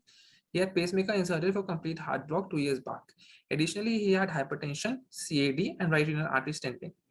Another case underwent craniotomy and excision for right frontal tuberculoma. He had pacemaker inserted for complete heart block 2 years back. Besides focus history examination, review of medical, clinical records, and evaluation of latest CID interrogation report was done. Evaluation of the CID device by the CID technician revealed all the devices were functioning optimally. All cases were pacemaker dependent. In case 3, CT was done as MRI could not be done because the device was not MRI compatible. Comprehensive team approach for preoperative optimization and preparation included cardiology consultation for optimizing cardiac abnormalities, identification of sources of electromagnetic interference. It was decided that CID company technician to be present perioperatively for monitoring, reprogramming, and managing malfunction of device. Cardiologist on standby for transvenous spacing, and neurosurgeon was advised to use bipolar cautery, place dispersive pad near shoulders, and avoid monopolar cautery. On the day of surgery, defibrillator, transvenous spacer, and emergency cardiacs were ready. Programming of CID was done by the technician, anti-tachycardia and rate adaptive function were disabled. Pacemaker turned to asynchronous mode with heart rate set to 80 per minute. Besides routine ASA monitoring, invasive blood pressure, CVP, and arterial blood gas analysis was done. Waveform analysis of IBP and SpO2 were done to avoid potential malfunction of the device. ECG pacing mode was turned on. Left-sided internal jugular vein cannulation was done under ultrasound guidance. All cases were done in supine position. For bowel evacuation, conscious sedation analgesia was done. GA was given by standard protocols. In patient with dilated cardiomyopathy, prophylactic dobutamine infusion was started prior to induction. There was no episodes of arrhythmia intraoperatively. All patients were reversed and were shifted to neurosurgery ICU for post-operative vigilant monitoring and ABG serum electrolytes assessment 4 hourly. Original settings of the device were restored after 2 hours. Neurosurgical patients with CID have significant comorbidities in addition to cardiac rhythm pathology. Cardiac and electrolyte dysfunction due to primary neurosurgical pathology increases the risk of perioperative arrhythmia and hemodynamic instability. We were fortunate enough to have CID and cardiologists available in all our cases, but it may not be so in emergency cases. As a result, neuroanesthetists should have an understanding of CID functioning and likely idiosyncrasies in the OT. The CID interrogation report, cardiology recall, and the 12-lead ECG are useful in such emergencies. Monitoring of pulse oximetry waveform and arterial BP waveform help to ensure electromechanical synchrony. Ultrasound guided left-sided CVP insertion prevents damage to the leads. A multidisciplinary approach with meticulous preparation, vigilant monitoring, minimizing EMI, along with prevention and prompt management of hemodynamic instability are vital for successful management of these patients. Thank you, Dr. Rajesh Mittal, for the presentation. Over to Dr. Shiv sir and Anjuman for any queries, please. Nice presentation, Dr. Rajesh. Thank you, sir. What is any specific concern in neuro OT other than the general OT? First of all, for neurosurgery OT, there are major concerns like all these patients have underlying cardiac comorbidities. Along with we have emergencies such as aneurysmal subarachnoid hemorrhage. In these, we can have new onset cardiac anomalies and electrolyte dysfunction. And this electrolyte dysfunction can lead to altering of the pacing and sensing threshold of the CIED and can lead to their malfunction. Apart from that, we have long duration of surgery. Our electrosurgical unit is placed near to the CIED, so there are more chances of interference, and also there are chances of hemodynamic disturbances in the form of blood losses. So there are other challenges. There are the major challenges apart from the other surgeries. So which mode you prefer during the surgery? So for the cautery? Yeah. So for the bipolar mode. What type of because you were using a bipolar cautery, so how much were you worried about this electromagnetic interference in a neurosurgery case? Whether this was a concern or your other cardiac pathologies were more of a concern in this case? Ma'am, our major concern was about the underlying cardiac comorbidities which we have, especially in the patient with dilated cardiomyopathy. As these surgeons were using bipolar cautery, we didn't expect that much electromagnetic interference in this, and we had advised them to use not to use monopolar cautery in these patients. So our major concern was the underlying cardiac comorbidities in these patients. So regarding this cardiac implantable electronic devices, what is your take-home message? Ma'am, our take-home message is that we have to do a multidisciplinary preoperative planning, interrogation of the devices, vigilant intraoperative monitoring along with the post-operative monitoring. Backup pacing and defibrillator should always be available. We should always try to reduce electromagnetic interference, and especially during emergency time when the time of optimization may not be available. So we should know the functioning modalities of CID, and especially during the emergency period. Functioning modalities as a? Ma'am, for example, if we don't have time for interrogation or preoperative optimization, so the response of these devices to magnet therapy, because we may not have all the time the CID technician to reprogram the device. So we may have to take the patient in emergency. So we should know how these devices react to the magnet therapy. Yes, you should know the effect of the magnet on the device. That is very important. Somehow you have to find out, either through the patient or through that card which the patient always carries. Before taking the patient to OT, you should know what magnet is going to do to that, because different devices magnet has got different role, in different types of devices, inhibitory and pacemaker and defibrillator. Can you differentiate between a automatic defibrillator and pacemaker on X-ray? If you have nothing, no papers, patient is not able to tell, how will you find out? I mean, X-ray, the AICD or the defibrillators have shock coils, which are thickened leads in the end. So that is how it helps in differentiating between the pacemaker and the defibrillators, the presence of the shock coils. Yes. So however much an urgent surgery is, you have to get an X-ray done. Okay. Don't take the patient without an X-ray. Okay. Thank you. Thank you, Dr. Rajesh. I just have one advice for you, because it's a competition. Try to make the font size a bit, larger. The font size were very, very small. It was very difficult to understand what has been written, even though you have presented it well and you have answered it well. Okay, Good sir. job. Okay, sir. Thank you, sir. Dr. Sethu Lakshmi Prasad, our next speaker.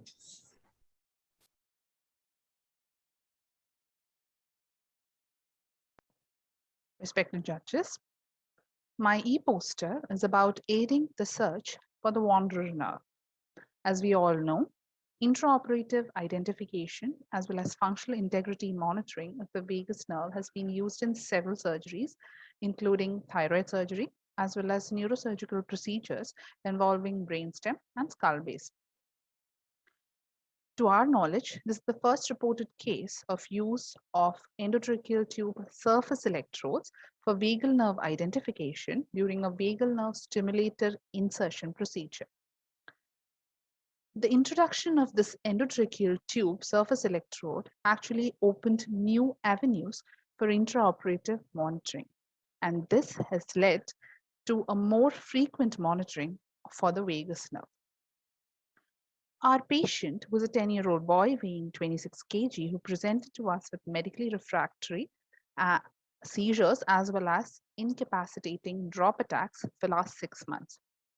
He had a history of a perioperative cardiac arrest during hypospadias correction surgery, which caused hypoxic injury and leading to bilateral temporal gliosis, leading to refractory seizures. This child was planned for a vagal nerve stimulation and was posted for electrode and stimulator placement under general anesthesia with endotracheal intubation. In order to enable an easy vagal nerve identification, we planned the endotracheal tube surface electrode to monitor the EMG activity of the vocalis muscle, and we also monitored the cricothyroid muscle activity. Since we did not have a pre-integrated surface electrode containing endotracheal tube, we prepared one by using 2 single needle electrodes placed on both sides of the vocal cord guide such that it will come in contact with both the vocal cords. And this was carefully fixed to the endotracheal tube with sterile adhesive transparent tape. During intubation, we were very careful in order to place the endotracheal tube in such a way that each electrode comes in contact with each vocal cord. Also, a paired electrode was inserted into the cricothyroid muscle, and the ground electrodes were placed over the acromion process. The EMG activity of vocalis as well as cricothyroid muscle was monitored using nerve integrity monitor NIM Neuro 3.0. This is a photograph which shows the 2 single needle electrodes integrated to the endotracheal tube, and this shows the paired electrode inserted into the cricothyroid muscle. Now, during the surgical neck dissection, the left vagus nerve was identified with ease by a sinusoidal wave pattern which was generated during the manipulation and an audible signal on the NIM Neuro 3.0. Following this, the electrodes for the vagal nerve stimulator were anchored to the nerve.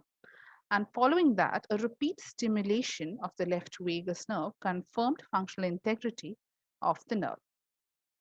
At the end of the surgery, child was extubated on table without any new focal neurological deficits. Endotracheal tube surface electrodes have been used for vagal nerve mapping as well as evaluation of functional integrity for several neurological procedures.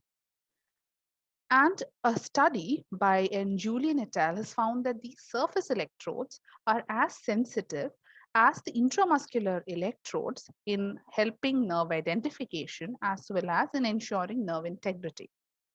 Another study by Ito et al. Found that these electrodes, when used along with transcranial nerve stimulation, can be used for real-time monitoring of the nerve integrity. Hence, a non-invasive endotracheal tube surface electrode monitor can be used for vagal nerve identification as well as an evaluation of the functional status at the end of the procedure during a vagal nerve stimulator insertion. And this would be particularly useful in identification of nerve in patients who have an altered neck anatomy, like those who have undergone a previous radiation therapy or have Burns contracture. That's all. Thank you. Thank you, Dr. Sethu Lakshmi. Yes, sir. Dr. Shiv sir and Dr. Anju ma'am, if you have any query, please.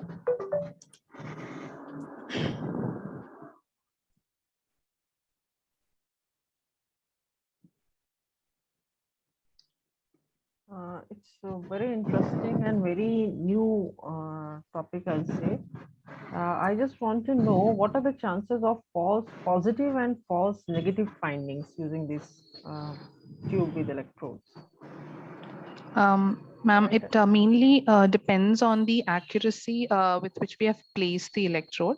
That's the only limitation, I would say, because it is a subjective placement under direct laryngoscopy, which we ensure that the stainless steel electrodes are exactly opposite to the corresponding vocal cords. So if that is in place and if we have got a good impedance check, I feel almost we would get a 95 to 100% specificity of the fact that the stimulating electrode is on the vagus nerve, but the placement has to be accurate. And also we need to ensure that there is not much of head and neck position change following the final placement of the endotracheal tube, ma'am.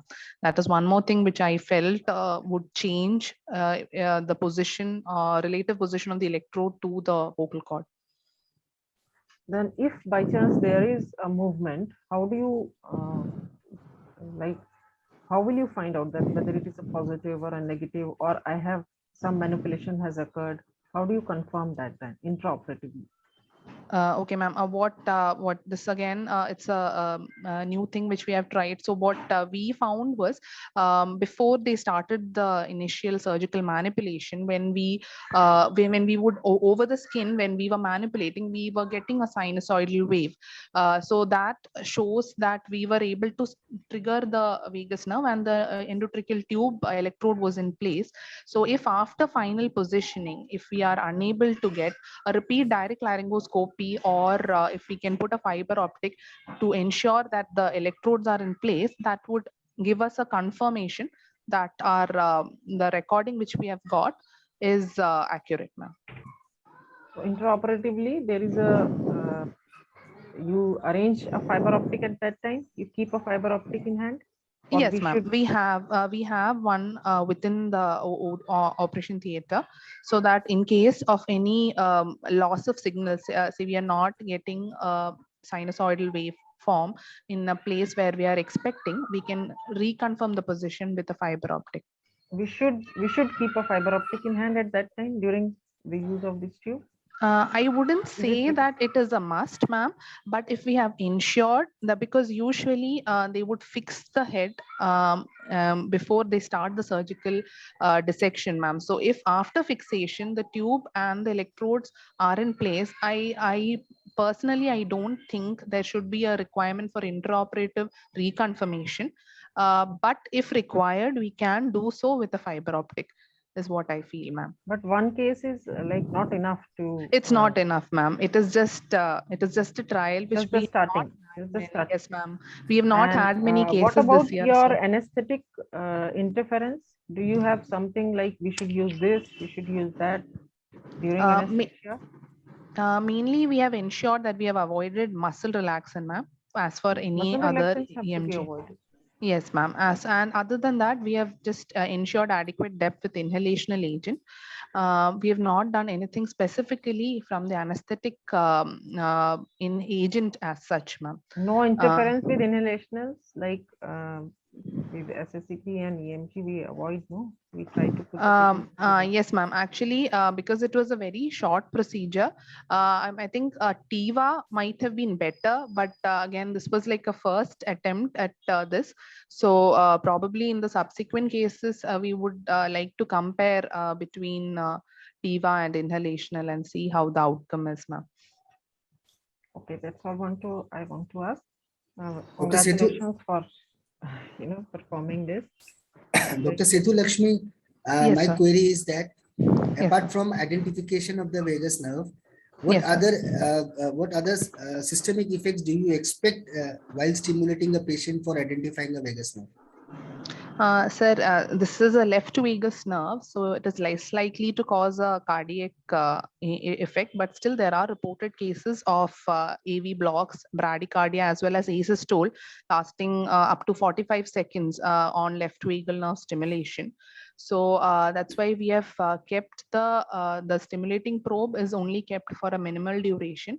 And intraoperatively, they do only a short test of impedance check. So during the procedure under general anesthesia, we did not have any complications in this patient, sir. So how much voltage was applied? So here we actually we have given initially 1 milliampere current was given, and for 100 microseconds, 4 bursts per second was the set frequency, sir. And how do you keep increasing the threshold, provided if you don't get the response at the first administration of the current? Till Sir, maximum, how much can you go?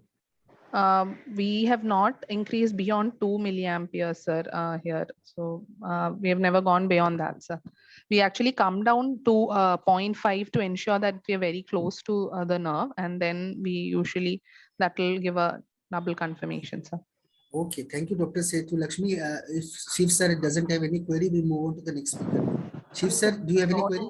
One question from questions Yes. in the what is the cost of this breast electrode? So this electrode is a what we did not have a pre-integrated endotracheal tubes. Actually, those are very expensive. So actually, if this can be used, we just have used 2 single electrodes, which barely cost around 200 to 250 rupees. So so that I think it will come down, cut down the cost, and it can be used for any other patient, even if we don't have a pre-integrated EMG tubes, which come with the NIM monitor. Okay, so next time you keep on doing it, particularly if you do on the right side, do monitor for cardiac effects and also for the bronchospasm. Yes, sir. Thank you, Dr. Sethu Lakshmi. Dr. Thank you, Divya sir. Lakshmi is our next speaker.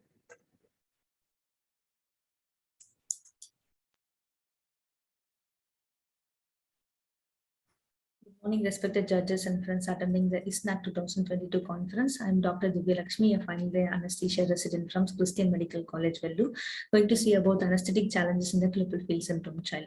Klippel-Feil syndrome is characterized by the congenital fusion of 2 or more cervical vertebrae due to faulty segmentation during axial development in the intrauterine period.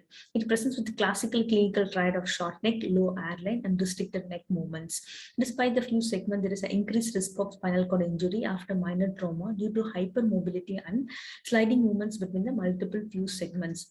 We present the case of the 5-year-old boy who had an accidental fall, following which he developed sudden onset weakness of all the 4 limbs with decreased sensation below the level of C5. Examination revealed the classical clinical triad. Figure 1A is the CT scan, 1B is the MRI of the C-spine, showing severe kyphotic deformity with cord compression and myelopathic changes from C3 to C6. Child was on skull pin traction for spine stabilization. Due to complexity of the surgical intervention required, risk of massive blood loss, prolonged duration of the surgery, the procedure was planned in a staged manner. The first procedure was posterior release of the cervical kyphosis. Second one was C3 and C4 central corpectomy with the fibular autograft placement in supine position and the placement of rods in the prone position. The anticipated difficult airway due to unstable cervical spine with severe cord compression, severely deformed cervical fine kyphosis, Klippel-Feil syndrome, short neck. He had a plan A, B, C, and D as detailed here. Inhalation and induction with sevoflurane was carried out and IV ligand was required. We are able to mask ventilate and hence we followed plan A.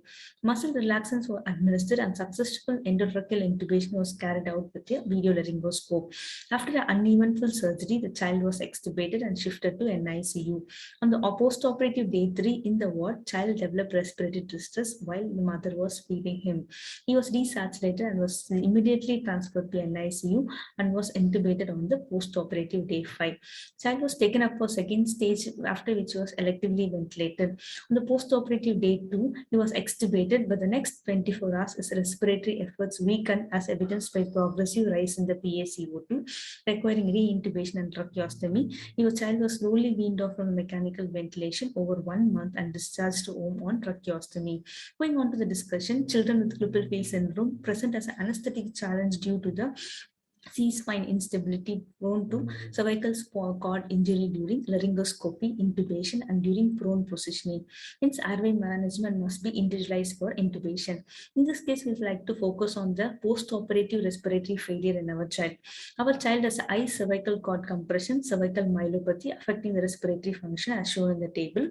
Central respiratory center dysfunction could have been caused by post-operative local edema compressing the medulla or vascular spasm causing brainstem ischemia. Also, there have been an autonomic dysfunction component contributing to the probable episodes of aspiration seen on the second post-operative day after stage 1 of the surgery. Aspiration and pneumonia could have been further worsened the respiratory failure in our child, resulting in re-intubation and tracheostomy placement. Thank you for the kind listening. Thank you, Dr. Divya Lakshmi. Dr. Shiv sir and Dr. Anju. Dr. Anju ma'am, if you have any query. Nice presentation, Dr. Divya Lakshmi. What is the possible cause of the, again, distress in the post of day 3? Sir, our child, apart from the cervical cord compression, our differential diagnosis for post-op respiratory failure was the central respiratory center dysfunction, sir, mostly due to surgical related local edema compressing the medulla or any vascular spasm causing the brainstem ischemia, or autonomic dysfunction probably due to aspiration in the second post-op day, or might be the aspiration pneumonia, which was causing the respiratory failure for re-intubation and tracheostomy. What is the recommendation from your side? Patient should be extubated or not extubated on the day of the surgery? When you Sir, actually, our child we extubated. Child was ABG, everything was fine. So only child was observed in the 24 hours, and then we shifted to in the ward. It was not monitored in the ward closely.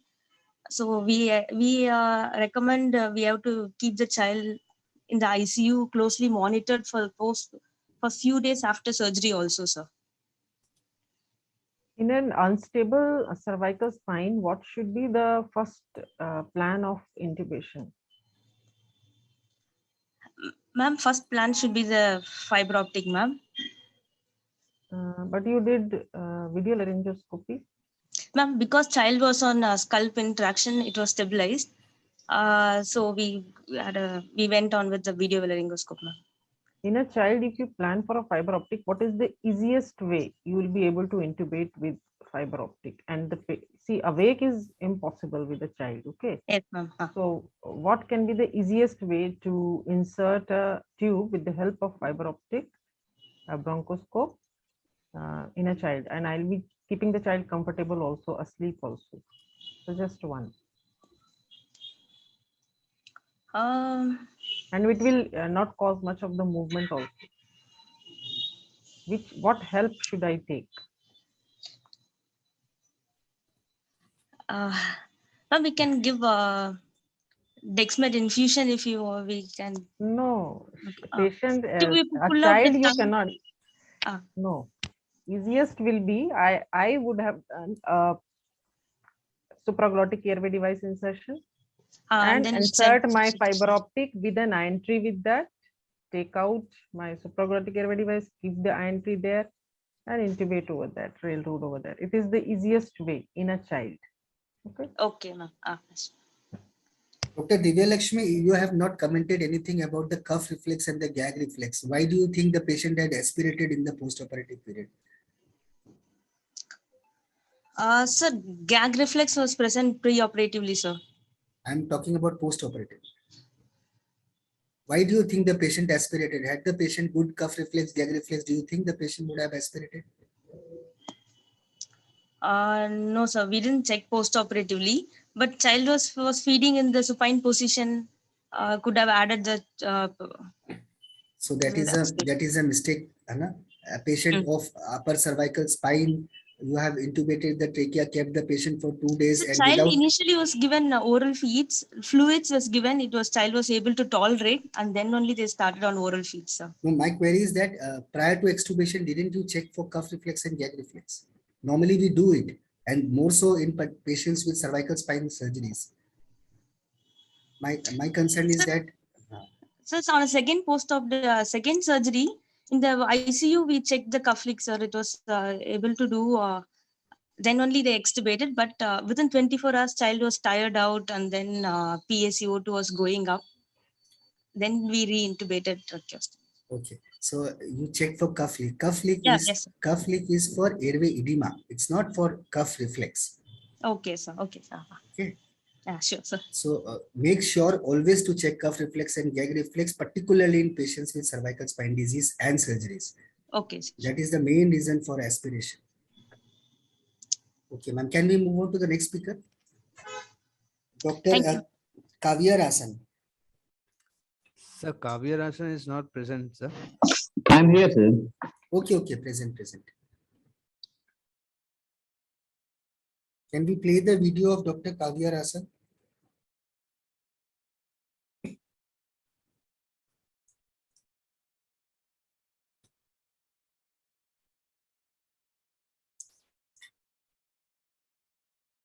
Dr. Kavya Rasan. I'll be presenting a case report on anesthetic management of Cushing's disease with obstructive sleep apnea, pulmonary hypertension, and diastolic dysfunction, who is coming for transnasal transpenile surgery under the guidance of Professor Dr. Raman. Background: Cushing's disease is a clinical condition where there is an excessive glucocorticoid due to an increased ACTH secretion by the pituitary adenoma. The multiple organ system involvement in the Cushing's disease makes the perioperative management challenging. Case summary: 59-year-old female with morbidly obese with BMI of 41.3 came with chief complaints of uncontrolled hypertension, weight gain, pigmentation of face and neck, and swelling of legs and puffiness of face. She is a non-hypertensive, hypothyroid, and diabetes mellitus with moderate OSA. On general examination, she had signs of Cushing's disease. She had precursors of difficult airway like short neck, moderate neck limitation, and receding chin. She was optimized well preoperatively. Endocrine workup is normal. Her echo shows pulmonary hypertension and grade 2 diastolic dysfunction. Chest X-ray shows cardiomegaly. MRI brain shows 5 x 6 mm lesion in the right side of the anterior pituitary gland. Based on the above clinical features and investigations, she was diagnosed with ACTH dependent Cushing's disease. She was on medications for all the above medical conditions. Keeping the following clinical features and anesthetic challenges in mind, she was managed with the appropriate medications during induction, maintenance, and extubation phase. One of the anesthetic challenges of features of Cushing's disease is difficult mask ventilation and difficult intubation. Clamping pillow was used and apneic oxygen was provided while attempting intubation, and she was intubated in single attempt with video laryngoscope.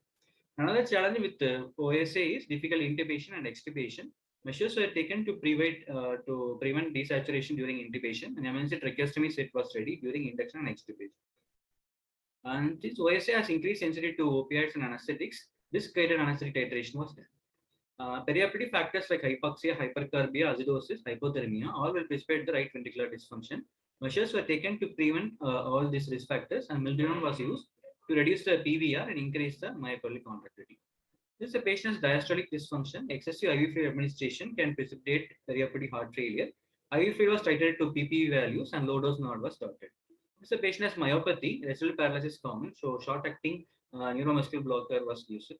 Perioperative DVT prophylaxis given. Diabetes insipidus is a common complication following pituitary surgery. Patient with diabetes insipidus with dehydration can more prone for increased risk for DVT and embolism. So measures were taken to prevent both dehydration and hypervolemia. This patient had CSF leak during surgery. Lumbar subarachnoid drain was kept for 72 hours and bed rest was given for 72 hours. All AHA standard monitoring was used and depth of anesthesia monitored using this. Post-operative, she developed transient diabetes insipidus, which she was treated with oral desmopressin. She was discharged on 5th post-operative day in a good clinical condition. Conclusion: hypercortisolemia is one of the risk factors for developing OSA. OSA is common in patients with Cushing's disease. Perioperative management of difficult airway with OSA is careful planning for both induction and extubation. Measures were taken to prevent factors that precipitate biventricular failure. Since it is impossible to apply CPAP mask after TNTS surgery, preoperative counseling about mouth breathing was given, and there is a need for awake extubation and vigilant postoperative monitoring. The need for emergency tracheostomy also to be explained in case of extubation failure. Patients with Cushing disease are more prone for perioperative thromboembolism, hence a perioperative dehydration to be avoided. Extensive preoperative evaluation, optimization, careful preoperative anesthetics, and ICU management involving the multidisciplinary team are needed for a successful outcome. Thank you. Dr. Kavirsan, I'll be presenting a case report on anesthetic management of Cushing's disease with obstructive sleep apnea, pulmonary hypertension, diastolic is coming for transnasal transpenial surgery. Stop the video, please. Dr. Kavirsan, again, a nice presentation, but again, the font size was very, very small to understand anything out there, but definitely we could understand from your talk. Dr. Shiv sir and Anju ma'am, please, if you have any queries. No good. Dr. Kavirsan, Yes, because the patient was OSA, how did you plan extubation and the post-operative care for the airway in this patient? Patient has a moderate OSA. Intraoperative anesthetics was monitored using BIS, maintained BIS of around 40 to 60.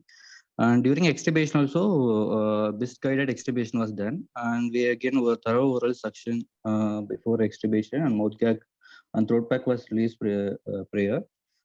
We kept an emergency tracheostomy set in case if there is an extubation failure. Since we can't provide a CPAP mask following extubation, nasal airway can't be possible. Once we made the patient to move the limbs and make the patient take out the tube once the reflexes are obtained. And post-operative hypoxemic episodes were there? No, ma'am. We couldn't. Patient was monitored in HDU? Patient was or monitored in ICU? HDU for 2 days, ma'am. Okay. So how do you normally blend the hemodynamic responses at the time of extubation? So we gave Xyloc 1.5 mg per kg. Through that we blend the response of extubation. Okay, thank you, Dr. Kavirsan. Thank you, sir. Our next speaker is Dr. Lalvin Hui. Dr. Lalvin Hui. Hello all, I'm Dr. Lalvin Hui Rentley, Secondary PG Registrar in the Department of Anesthesia from CMC Vellore. I shall be presenting a case report on a catastrophic complication of venous air embolism in a child undergoing hemispherotomy surgery. Venous air embolism is an entrainment of air in the venous circulation, which is essentially an iatrogenic process. It is a well-known entity due to its rapid presentation and fatal consequences. This is a common complication seen during neurosurgical procedures, especially in sitting position during posterior fossa craniotomies, with an incidence rate between 10% to 80%. Case summary: a 4-year-old child diagnosed with right hemispheric epilepsy, planned for right brainstem hemispherotomy, MRI brain showed right hemispheric encephalomalacia with minimal preserved cortex. Intraoperatively, when drilling of Burhole was made, he was found to have sudden hemodynamic changes in the form of a drop in blood pressure, an increase in heart rate by 40%. There was associated decrease in EtCO2 by 7 millimeters of mercury and desaturation from 100% to 95% as well, as seen in the image below. In view of these findings, a diagnosis of venous air embolism was made. Immediate management was initiated, like repositioning of the child, packing of the surgical field with saline dressings, application of bone wax, aspiration of 80 ml of air via the subclavian CBC, and initiation of vasopressors. Post-resuscitation, hemodynamic goals were achieved. However, surgery was not proceeded, and child was shipped to ICU for further management and ventilatory support. Discussion: neurosurgical procedures increases the likelihood of venous air embolism as the level of surgical wound is higher than the level of the heart, presence of non-compressible dural venous sinuses, and bleeding decreasing the central venous pressure. In our case, venous air embolism occurred during the bone drilling stage of craniotomy. The child, known case of medically refractory seizure on chronic treatment with multiple anticonvulsants. So there are studies showing association between phototherapy of anti-epileptic drugs and bone disease. The main proposed mechanism is the property of anti-epileptic drugs to induce hepatic cytochrome P450 enzymes, reducing the bioavailability of vitamin D, and eventually increases bone resorption. In our case, the skull bone of the child was found to be very brittle and porous during the surgery, which could have entrained the air leading to venous air embolism. The determining factor for the extent of severity depends on the rate and volume of air that is entrained, along with the presence of patent foramen ovale. The threshold for adult lethal dose is in the range of 3 to 5 ml per kg. In our case, more than 3 ml per kg of air was aspirated through the CVC, which explained the immediate hemodynamic changes seen following the event of aspiration. Immediate diagnosis and management are important for preventing possible lethal systemic complications. Conclusions: a pediatric patient on multiple anti-epileptic drugs due to its probable changes in bone density can lead to an additional risk of venous air embolism. This is a rare finding, and in fact, this is the only case report available to our knowledge. Prompt identification and speedy measure can result in good outcomes in such situations. In such neurological procedures, there should always be a CPC insertion, and a separate lumen must be dedicated for an anticipated event of venous air embolism. Aspiration of air from the right atrial catheter, if venous air embolism is detected early, can be beneficial. It has been shown that the optimal position of the tip of the catheter should be 2 centimeters below the junction of superior vena cava and the right atrium. In our case, aspiration of 80 ml of air was made from the right subclavian CVC, which was more than 3 ml per kg of air. During certain procedures or surgical operations which poses an increased threat, the occurrence of venous air embolism, there should be an increase in vigilance while monitoring of such patients, and necessary precautions must be taken to avoid this life-threatening event. It is essential to acquire the knowledge of venous air embolism management if such an incident is to take place. Hello all, I'm Dr. Thank you, Dr. Lalroini, for your presentation. My query is the incidence of venous air embolism more in children or adults? Sir, it's more in children, sir. What makes you think so? What is the reason? So again, because they have a soft bone as compared to adults, sir. Are you sure? What does the literature say? It's exactly the opposite. The incidence of venous air embolism is very lesser in children as compared to adults, because the sinus pressure is higher in children as compared to adults. Okay, so sir. the gradient is less in children as compared to adults. Okay. My second query is, did you measure PaCO2? Did you look for the gradient between PaCO2 and EtCO2? How much it was? Sir, there was not a big difference, sir. There was around a value of around 5, sir. So is 5 a significant value? The gradient? No, sir. It's not a very significant value, sir. Okay. Then so surgery was not done. Surgery was abandoned despite the patient was restored to normal Yes, sir. condition. Yeah, it was abandoned, sir. Yeah. Okay. Anju ma'am, if you have any query. Dr. Lalendra, yes, ma'am. What is the most sensitive monitor for venous air embolism? Tell me. Ma'am, it's a TE, ma'am. But because it's not because it is highly invasive, we usually use a precordial Doppler, ma'am. It was used precordial Doppler in this case? No, ma'am. We didn't use it for this case, ma'am.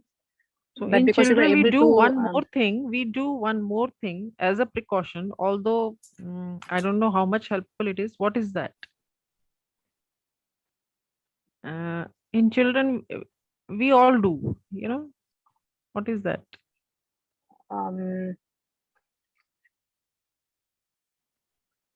Precordial stethoscope we keep, no?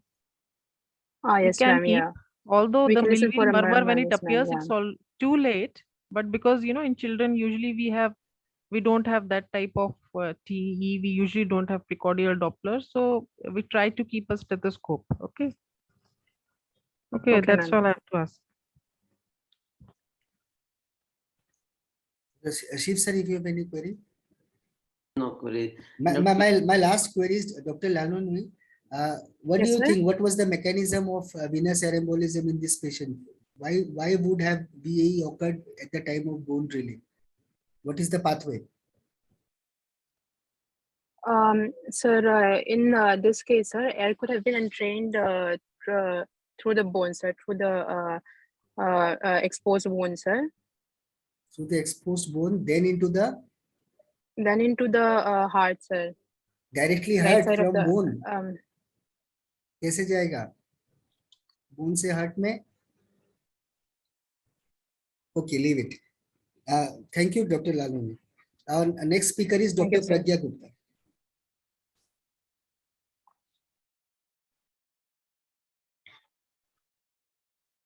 Good evening, everyone. Topic for my case presentation is Bridging the Gap, Role of High Flow Nasal Cannula in awake procedures. Post-COVID recovered patients present with lung fibrosis and restrictive lung disease and they often develop hypoxic respiratory failure. High flow nasal cannula has been found to be useful for oxygenation in such patients. We present a case of deep brain stimulation in post-COVID recovered patient done with skull block while using high flow nasal cannula. R was a 48-year-old male patient with diagnosis of Parkinson, recovered after COVID disease.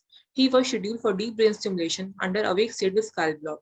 Counseling sessions were given to the patient regarding procedure beforehand. On the morning of surgery, informed consent was taken. Patient was taken inside operation theatre.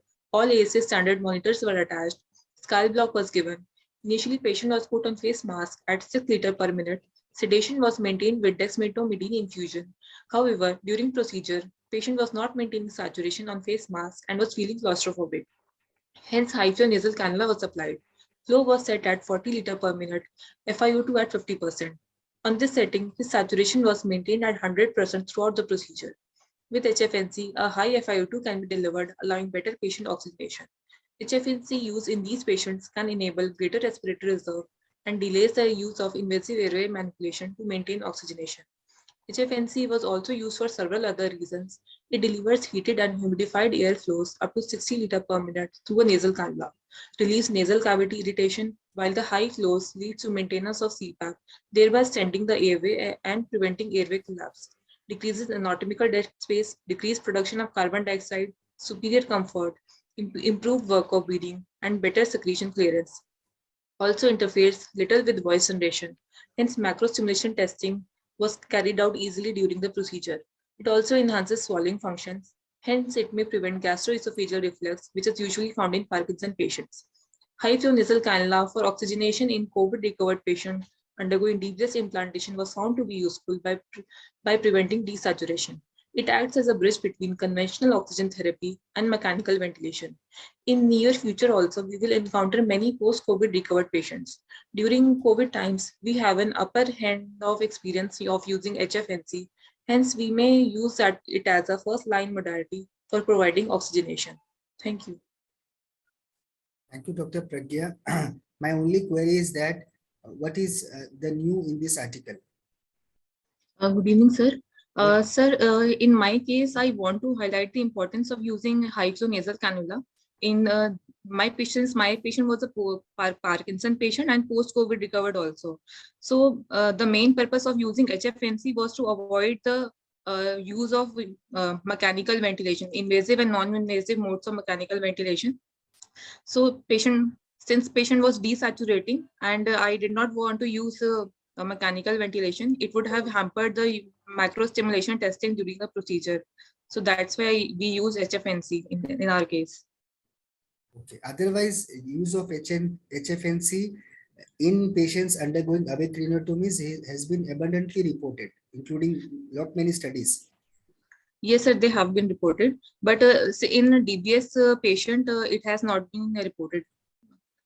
So what was the preoperative SpO2 in your post-COVID recovered patient? So preoperative SpO2 was normal, 99 to 100%. Only during procedure, we observed desaturation around 95%. And patient was also feeling claustrophobic on face mask. So instead of using NRBM, we used HFNC. Since it provided patient comfort also and high flows. Now tell me one thing. SpO2 95%, do you actually require HFNC to maintain SpO2? In fact, you do not require also SpO2. 94%, more than 94% room air is good enough. But you can do the same thing with nasal prong. Had you put 2 liters instead of those 30-40 liters, your saturation would have increased to around say 98-99%.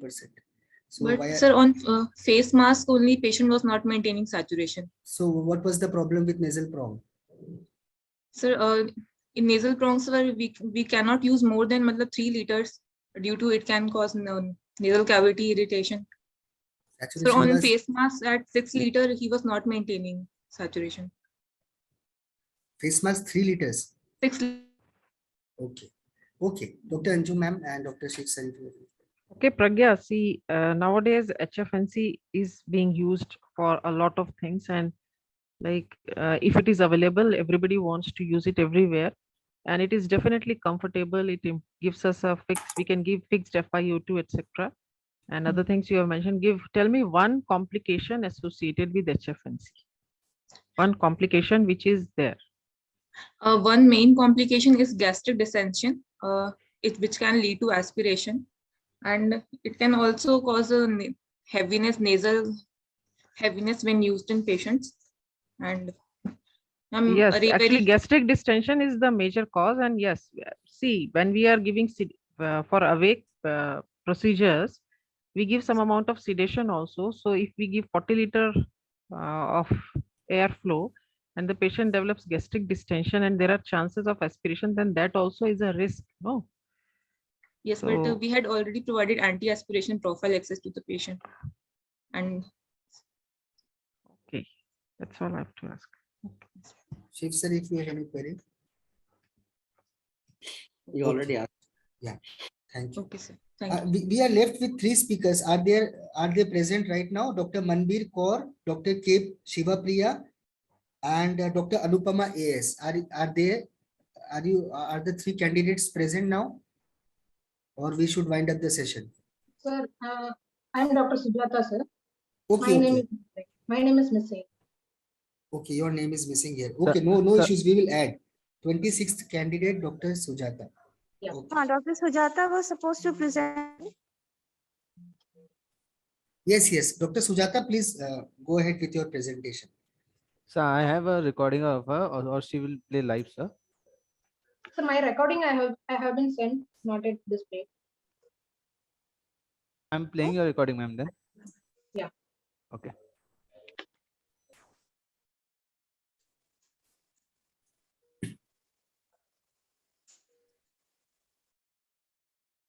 Good evening to all. This is Dr. Sujata, Associate Consultant, MGM Healthcare, going to present about a case of Flancharden syndrome. Flancharden syndrome is a rare entity of post-hypoxic myoclonus which occur in a patient who had been resuscitated successfully after cardiac arrest. We reported a case of Flancharden syndrome which is tactfully controlled with medication. A 38-year-old known asthmatic gentleman developed a sudden onset of breathing difficulty, was taken to a nearby hospital where he became hypoxic, unresponsive, and experienced cardiac arrest. CPR was initiated as per ACLS guideline. Return of spontaneous circulation obtained immediately, but the patient remained comatose. He developed a myoclonic jerk within 24 hours of cardiac arrest, for which multiple anticonvulsant was started in the outside hospital and shifted to our hospital for tertiary care management.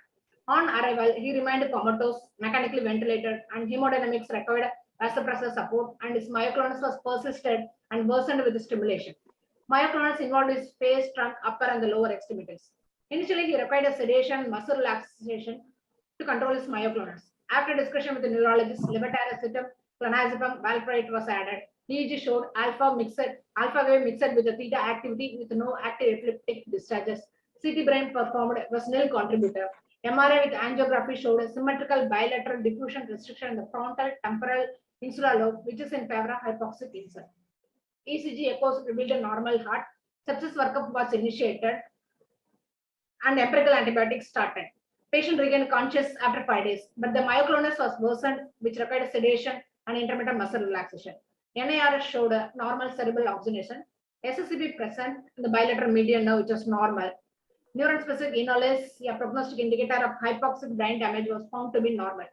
Serial TCD monitoring was done, which showed a normal resistant flow pattern and velocity. 14th day of post-arrest, myoclonic jerks frequency and intensity reduced with valproate, levetiracetam, clonazepam, and gabapentin. Interval EEG showed improvement in the background activity with no active epileptic pump discharges. AEDs has been titrated, changed to oral form. Since stimulus-induced myoclonus persisted, intrathecal baclofen trial has done, which decreased the myoclonus frequency and intensity, and the result persisted with the oral baclofen. And intrathecal baclofen pump is inserted under general anesthesia. The pump was kept at a subumbilical packet, and the catheter was introduced to L3, L4 space, and the tip kept at T8 to T11 intrathecal space under CM guidance. Daily dose was set at 50 microgram per day, and the myoclonus was well controlled, and the patient shifted to further neuro rehabilitation. Deep brain stimulation was not considered as the patient has been improved with the intrathecal baclofen pump. Discussion. Myoclonus is a sudden shock-like jerky movement occur in the body. Most hypoxic myoclonus is often confused with the status epilepticus, but it doesn't have consistent correlation with the EEG in as status myoclonic. status epilepticus. Prompt diagnosis is important to avoid inadvertent usage of epileptic drugs. It can be acute within 24 hours and chronic after a few weeks to months. In our case, it started as acute and it become chronic.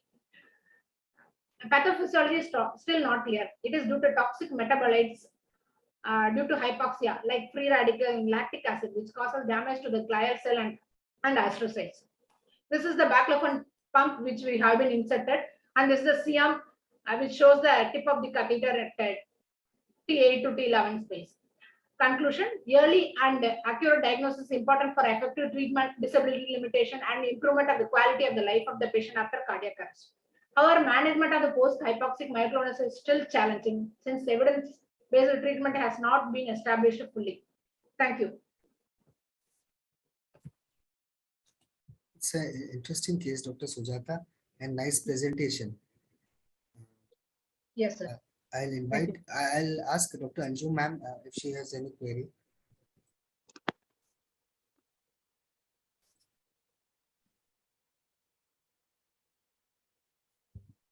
It's a very well managed case. I think I don't have anything to ask. If it was Dr. Shiv sir. Well managed case. Hypoxia occur after how many days? So it's a cardiac arrest. Due to hypoxia, he had a cardiac arrest. On arrival hospital, he had a cardiac arrest. So we have started CPR immediately. I mean, in the outside hospital, within 5 minutes, one cycle of CPR, he has been resuscitated, intubated, and mechanically ventilated. So probably within 5 minutes. So you diagnosed with MRI after the After stabilization, and we have taken MRI. In MRI, showed a hypoxic insult. There is a diffusion restriction in the frontal, temporal, and the insular lobes. What is other differential diagnosis of the last Adam syndrome? Status epilepticus is also a possibility that has been ruled out by EEG, and other movement disorders like the chorea, tics, dystonia also it's possible. But the patient typically through the myoclonus, positive contraction and negative relaxation was there. What is the final outcome of patient? The patient after intrathecal baclofen pump, we have given a baclofen pump trial, a baclofen injection, intrathecal injection trial, which we have given 50 microgram one shot. It was given 2 consecutive days, followed which it has been improved very well. So the dose has been twice. So we have planned to keep a baclofen pump under general anesthesia. We have kept a pump 1 week back. The dosage per day dosage has been increased as a trial dose, twice that of the trial dose. That is 50 microgram we have given. It was well controlled, so we have given 100 microgram per day of release. So after that, attenders and patient also feel myoclonus has been decreased. And now he has been he has been under tracheostomy. Closure has been done. He started the vocalizing. Oral trials has been given, and we started mobilizing. It's a well outcome and more satisfactory to us. Okay. Dr. Sujata, tell me one thing. At the time of cardiac arrest, post cardiac arrest, after resuscitation, what was the GCS of the patient? So it was done outside hospital while we are receiving a patient is sedated and paralyzed. So GCS was obviously even VTM1. Once we are taken to our ICU, critical care ICU, we have stopped the sedation and muscle relaxation. We assessed with GTS. At the time, GCS was even VTM5. It was localizing pain. Okay, post cardiac arrest, he revived to M5. That is why M5, I wondered why so much of treatment was being done. Because had the patient been M1, M2, we wouldn't have been that much aggressive. So what was the GCS prior to administration of baclofen? He was M6, sir. He was conscious, obeying command, but the myoclonus was so disturbing. He couldn't even move around. He couldn't even sleep. It was disturbing his sleep, and sleep was not good. And the muscle, It was generalized myoclonus, or generalized? It generalized. It starts from the face and it's all over the body. While suctioning, while doing physiotherapy, while moving around and mobilizing, during that time the myoclonus is more, and this patient was suffering, like he asked to give medicine and all like that. Okay, So And apart, after baclofen, he was very well improved, and he said thanks. so baclofen is a peripherally acting muscle relaxant. Is there any role of centrally acting muscle relaxant in these cases? We haven't tried. We haven't tried. So the current patient is still currently undergoing 100 microgram per hour of baclofen therapy. 100 microgram per hour. The very minimal myoclonus persists, but it doesn't interfere with the activities. And are you monitoring for baclofen associated side effects like dyskinesias? Yeah, we are monitoring. Okay, thank you, And Sujata. tasks also we are maintaining to find out the frequency of the myoclonus. Okay. Thank you so much. Yeah, thank you. I'll give a final call for the last three speakers, Dr. Manbir Kaur, Dr. K. Shiva Priya, and Dr. Anupama. Are these three candidates present? No, I think they have not come. So Okay. I think So they'll be marked absent, and we will wind up the session then. Yes, please. Okay. Thank you so much. Thank Dr. you, Sucharita, madam, and Dr. Anju ma'am, and Dr. Shiv Soni, and all the candidates for your presentations. I also thank ma'am, Sucharita ma'am, my co-judges, and I am thankful to all the presenters also. You all have presented very well. Keep it up. Okay. Prize will be given only to 3, but all of you have done well. All of you. Okay. Thank you. All of you. Big thanks to all the judges from the side of the organizing committee of ISNAC 2022. Thank you very much, and thank you to all the participants for a very interesting session. And Dr. Ankur, one thing I want to ask again. Yes, sir. Manbir Kaur, Dr. Shiva, and Dr. Anupama marked absent. Yes, Dr. Manbir absent, Dr. K. Shiva absent, and Dr. Anupama absent. 3 candidates. Okay. Number 13, number 6, and number 7. Okay. Okay. Thank you, sir. Thank you, ma'am. Thank you. Thank you, ma'am. Thank you. Okay. Thank you. Bye-bye.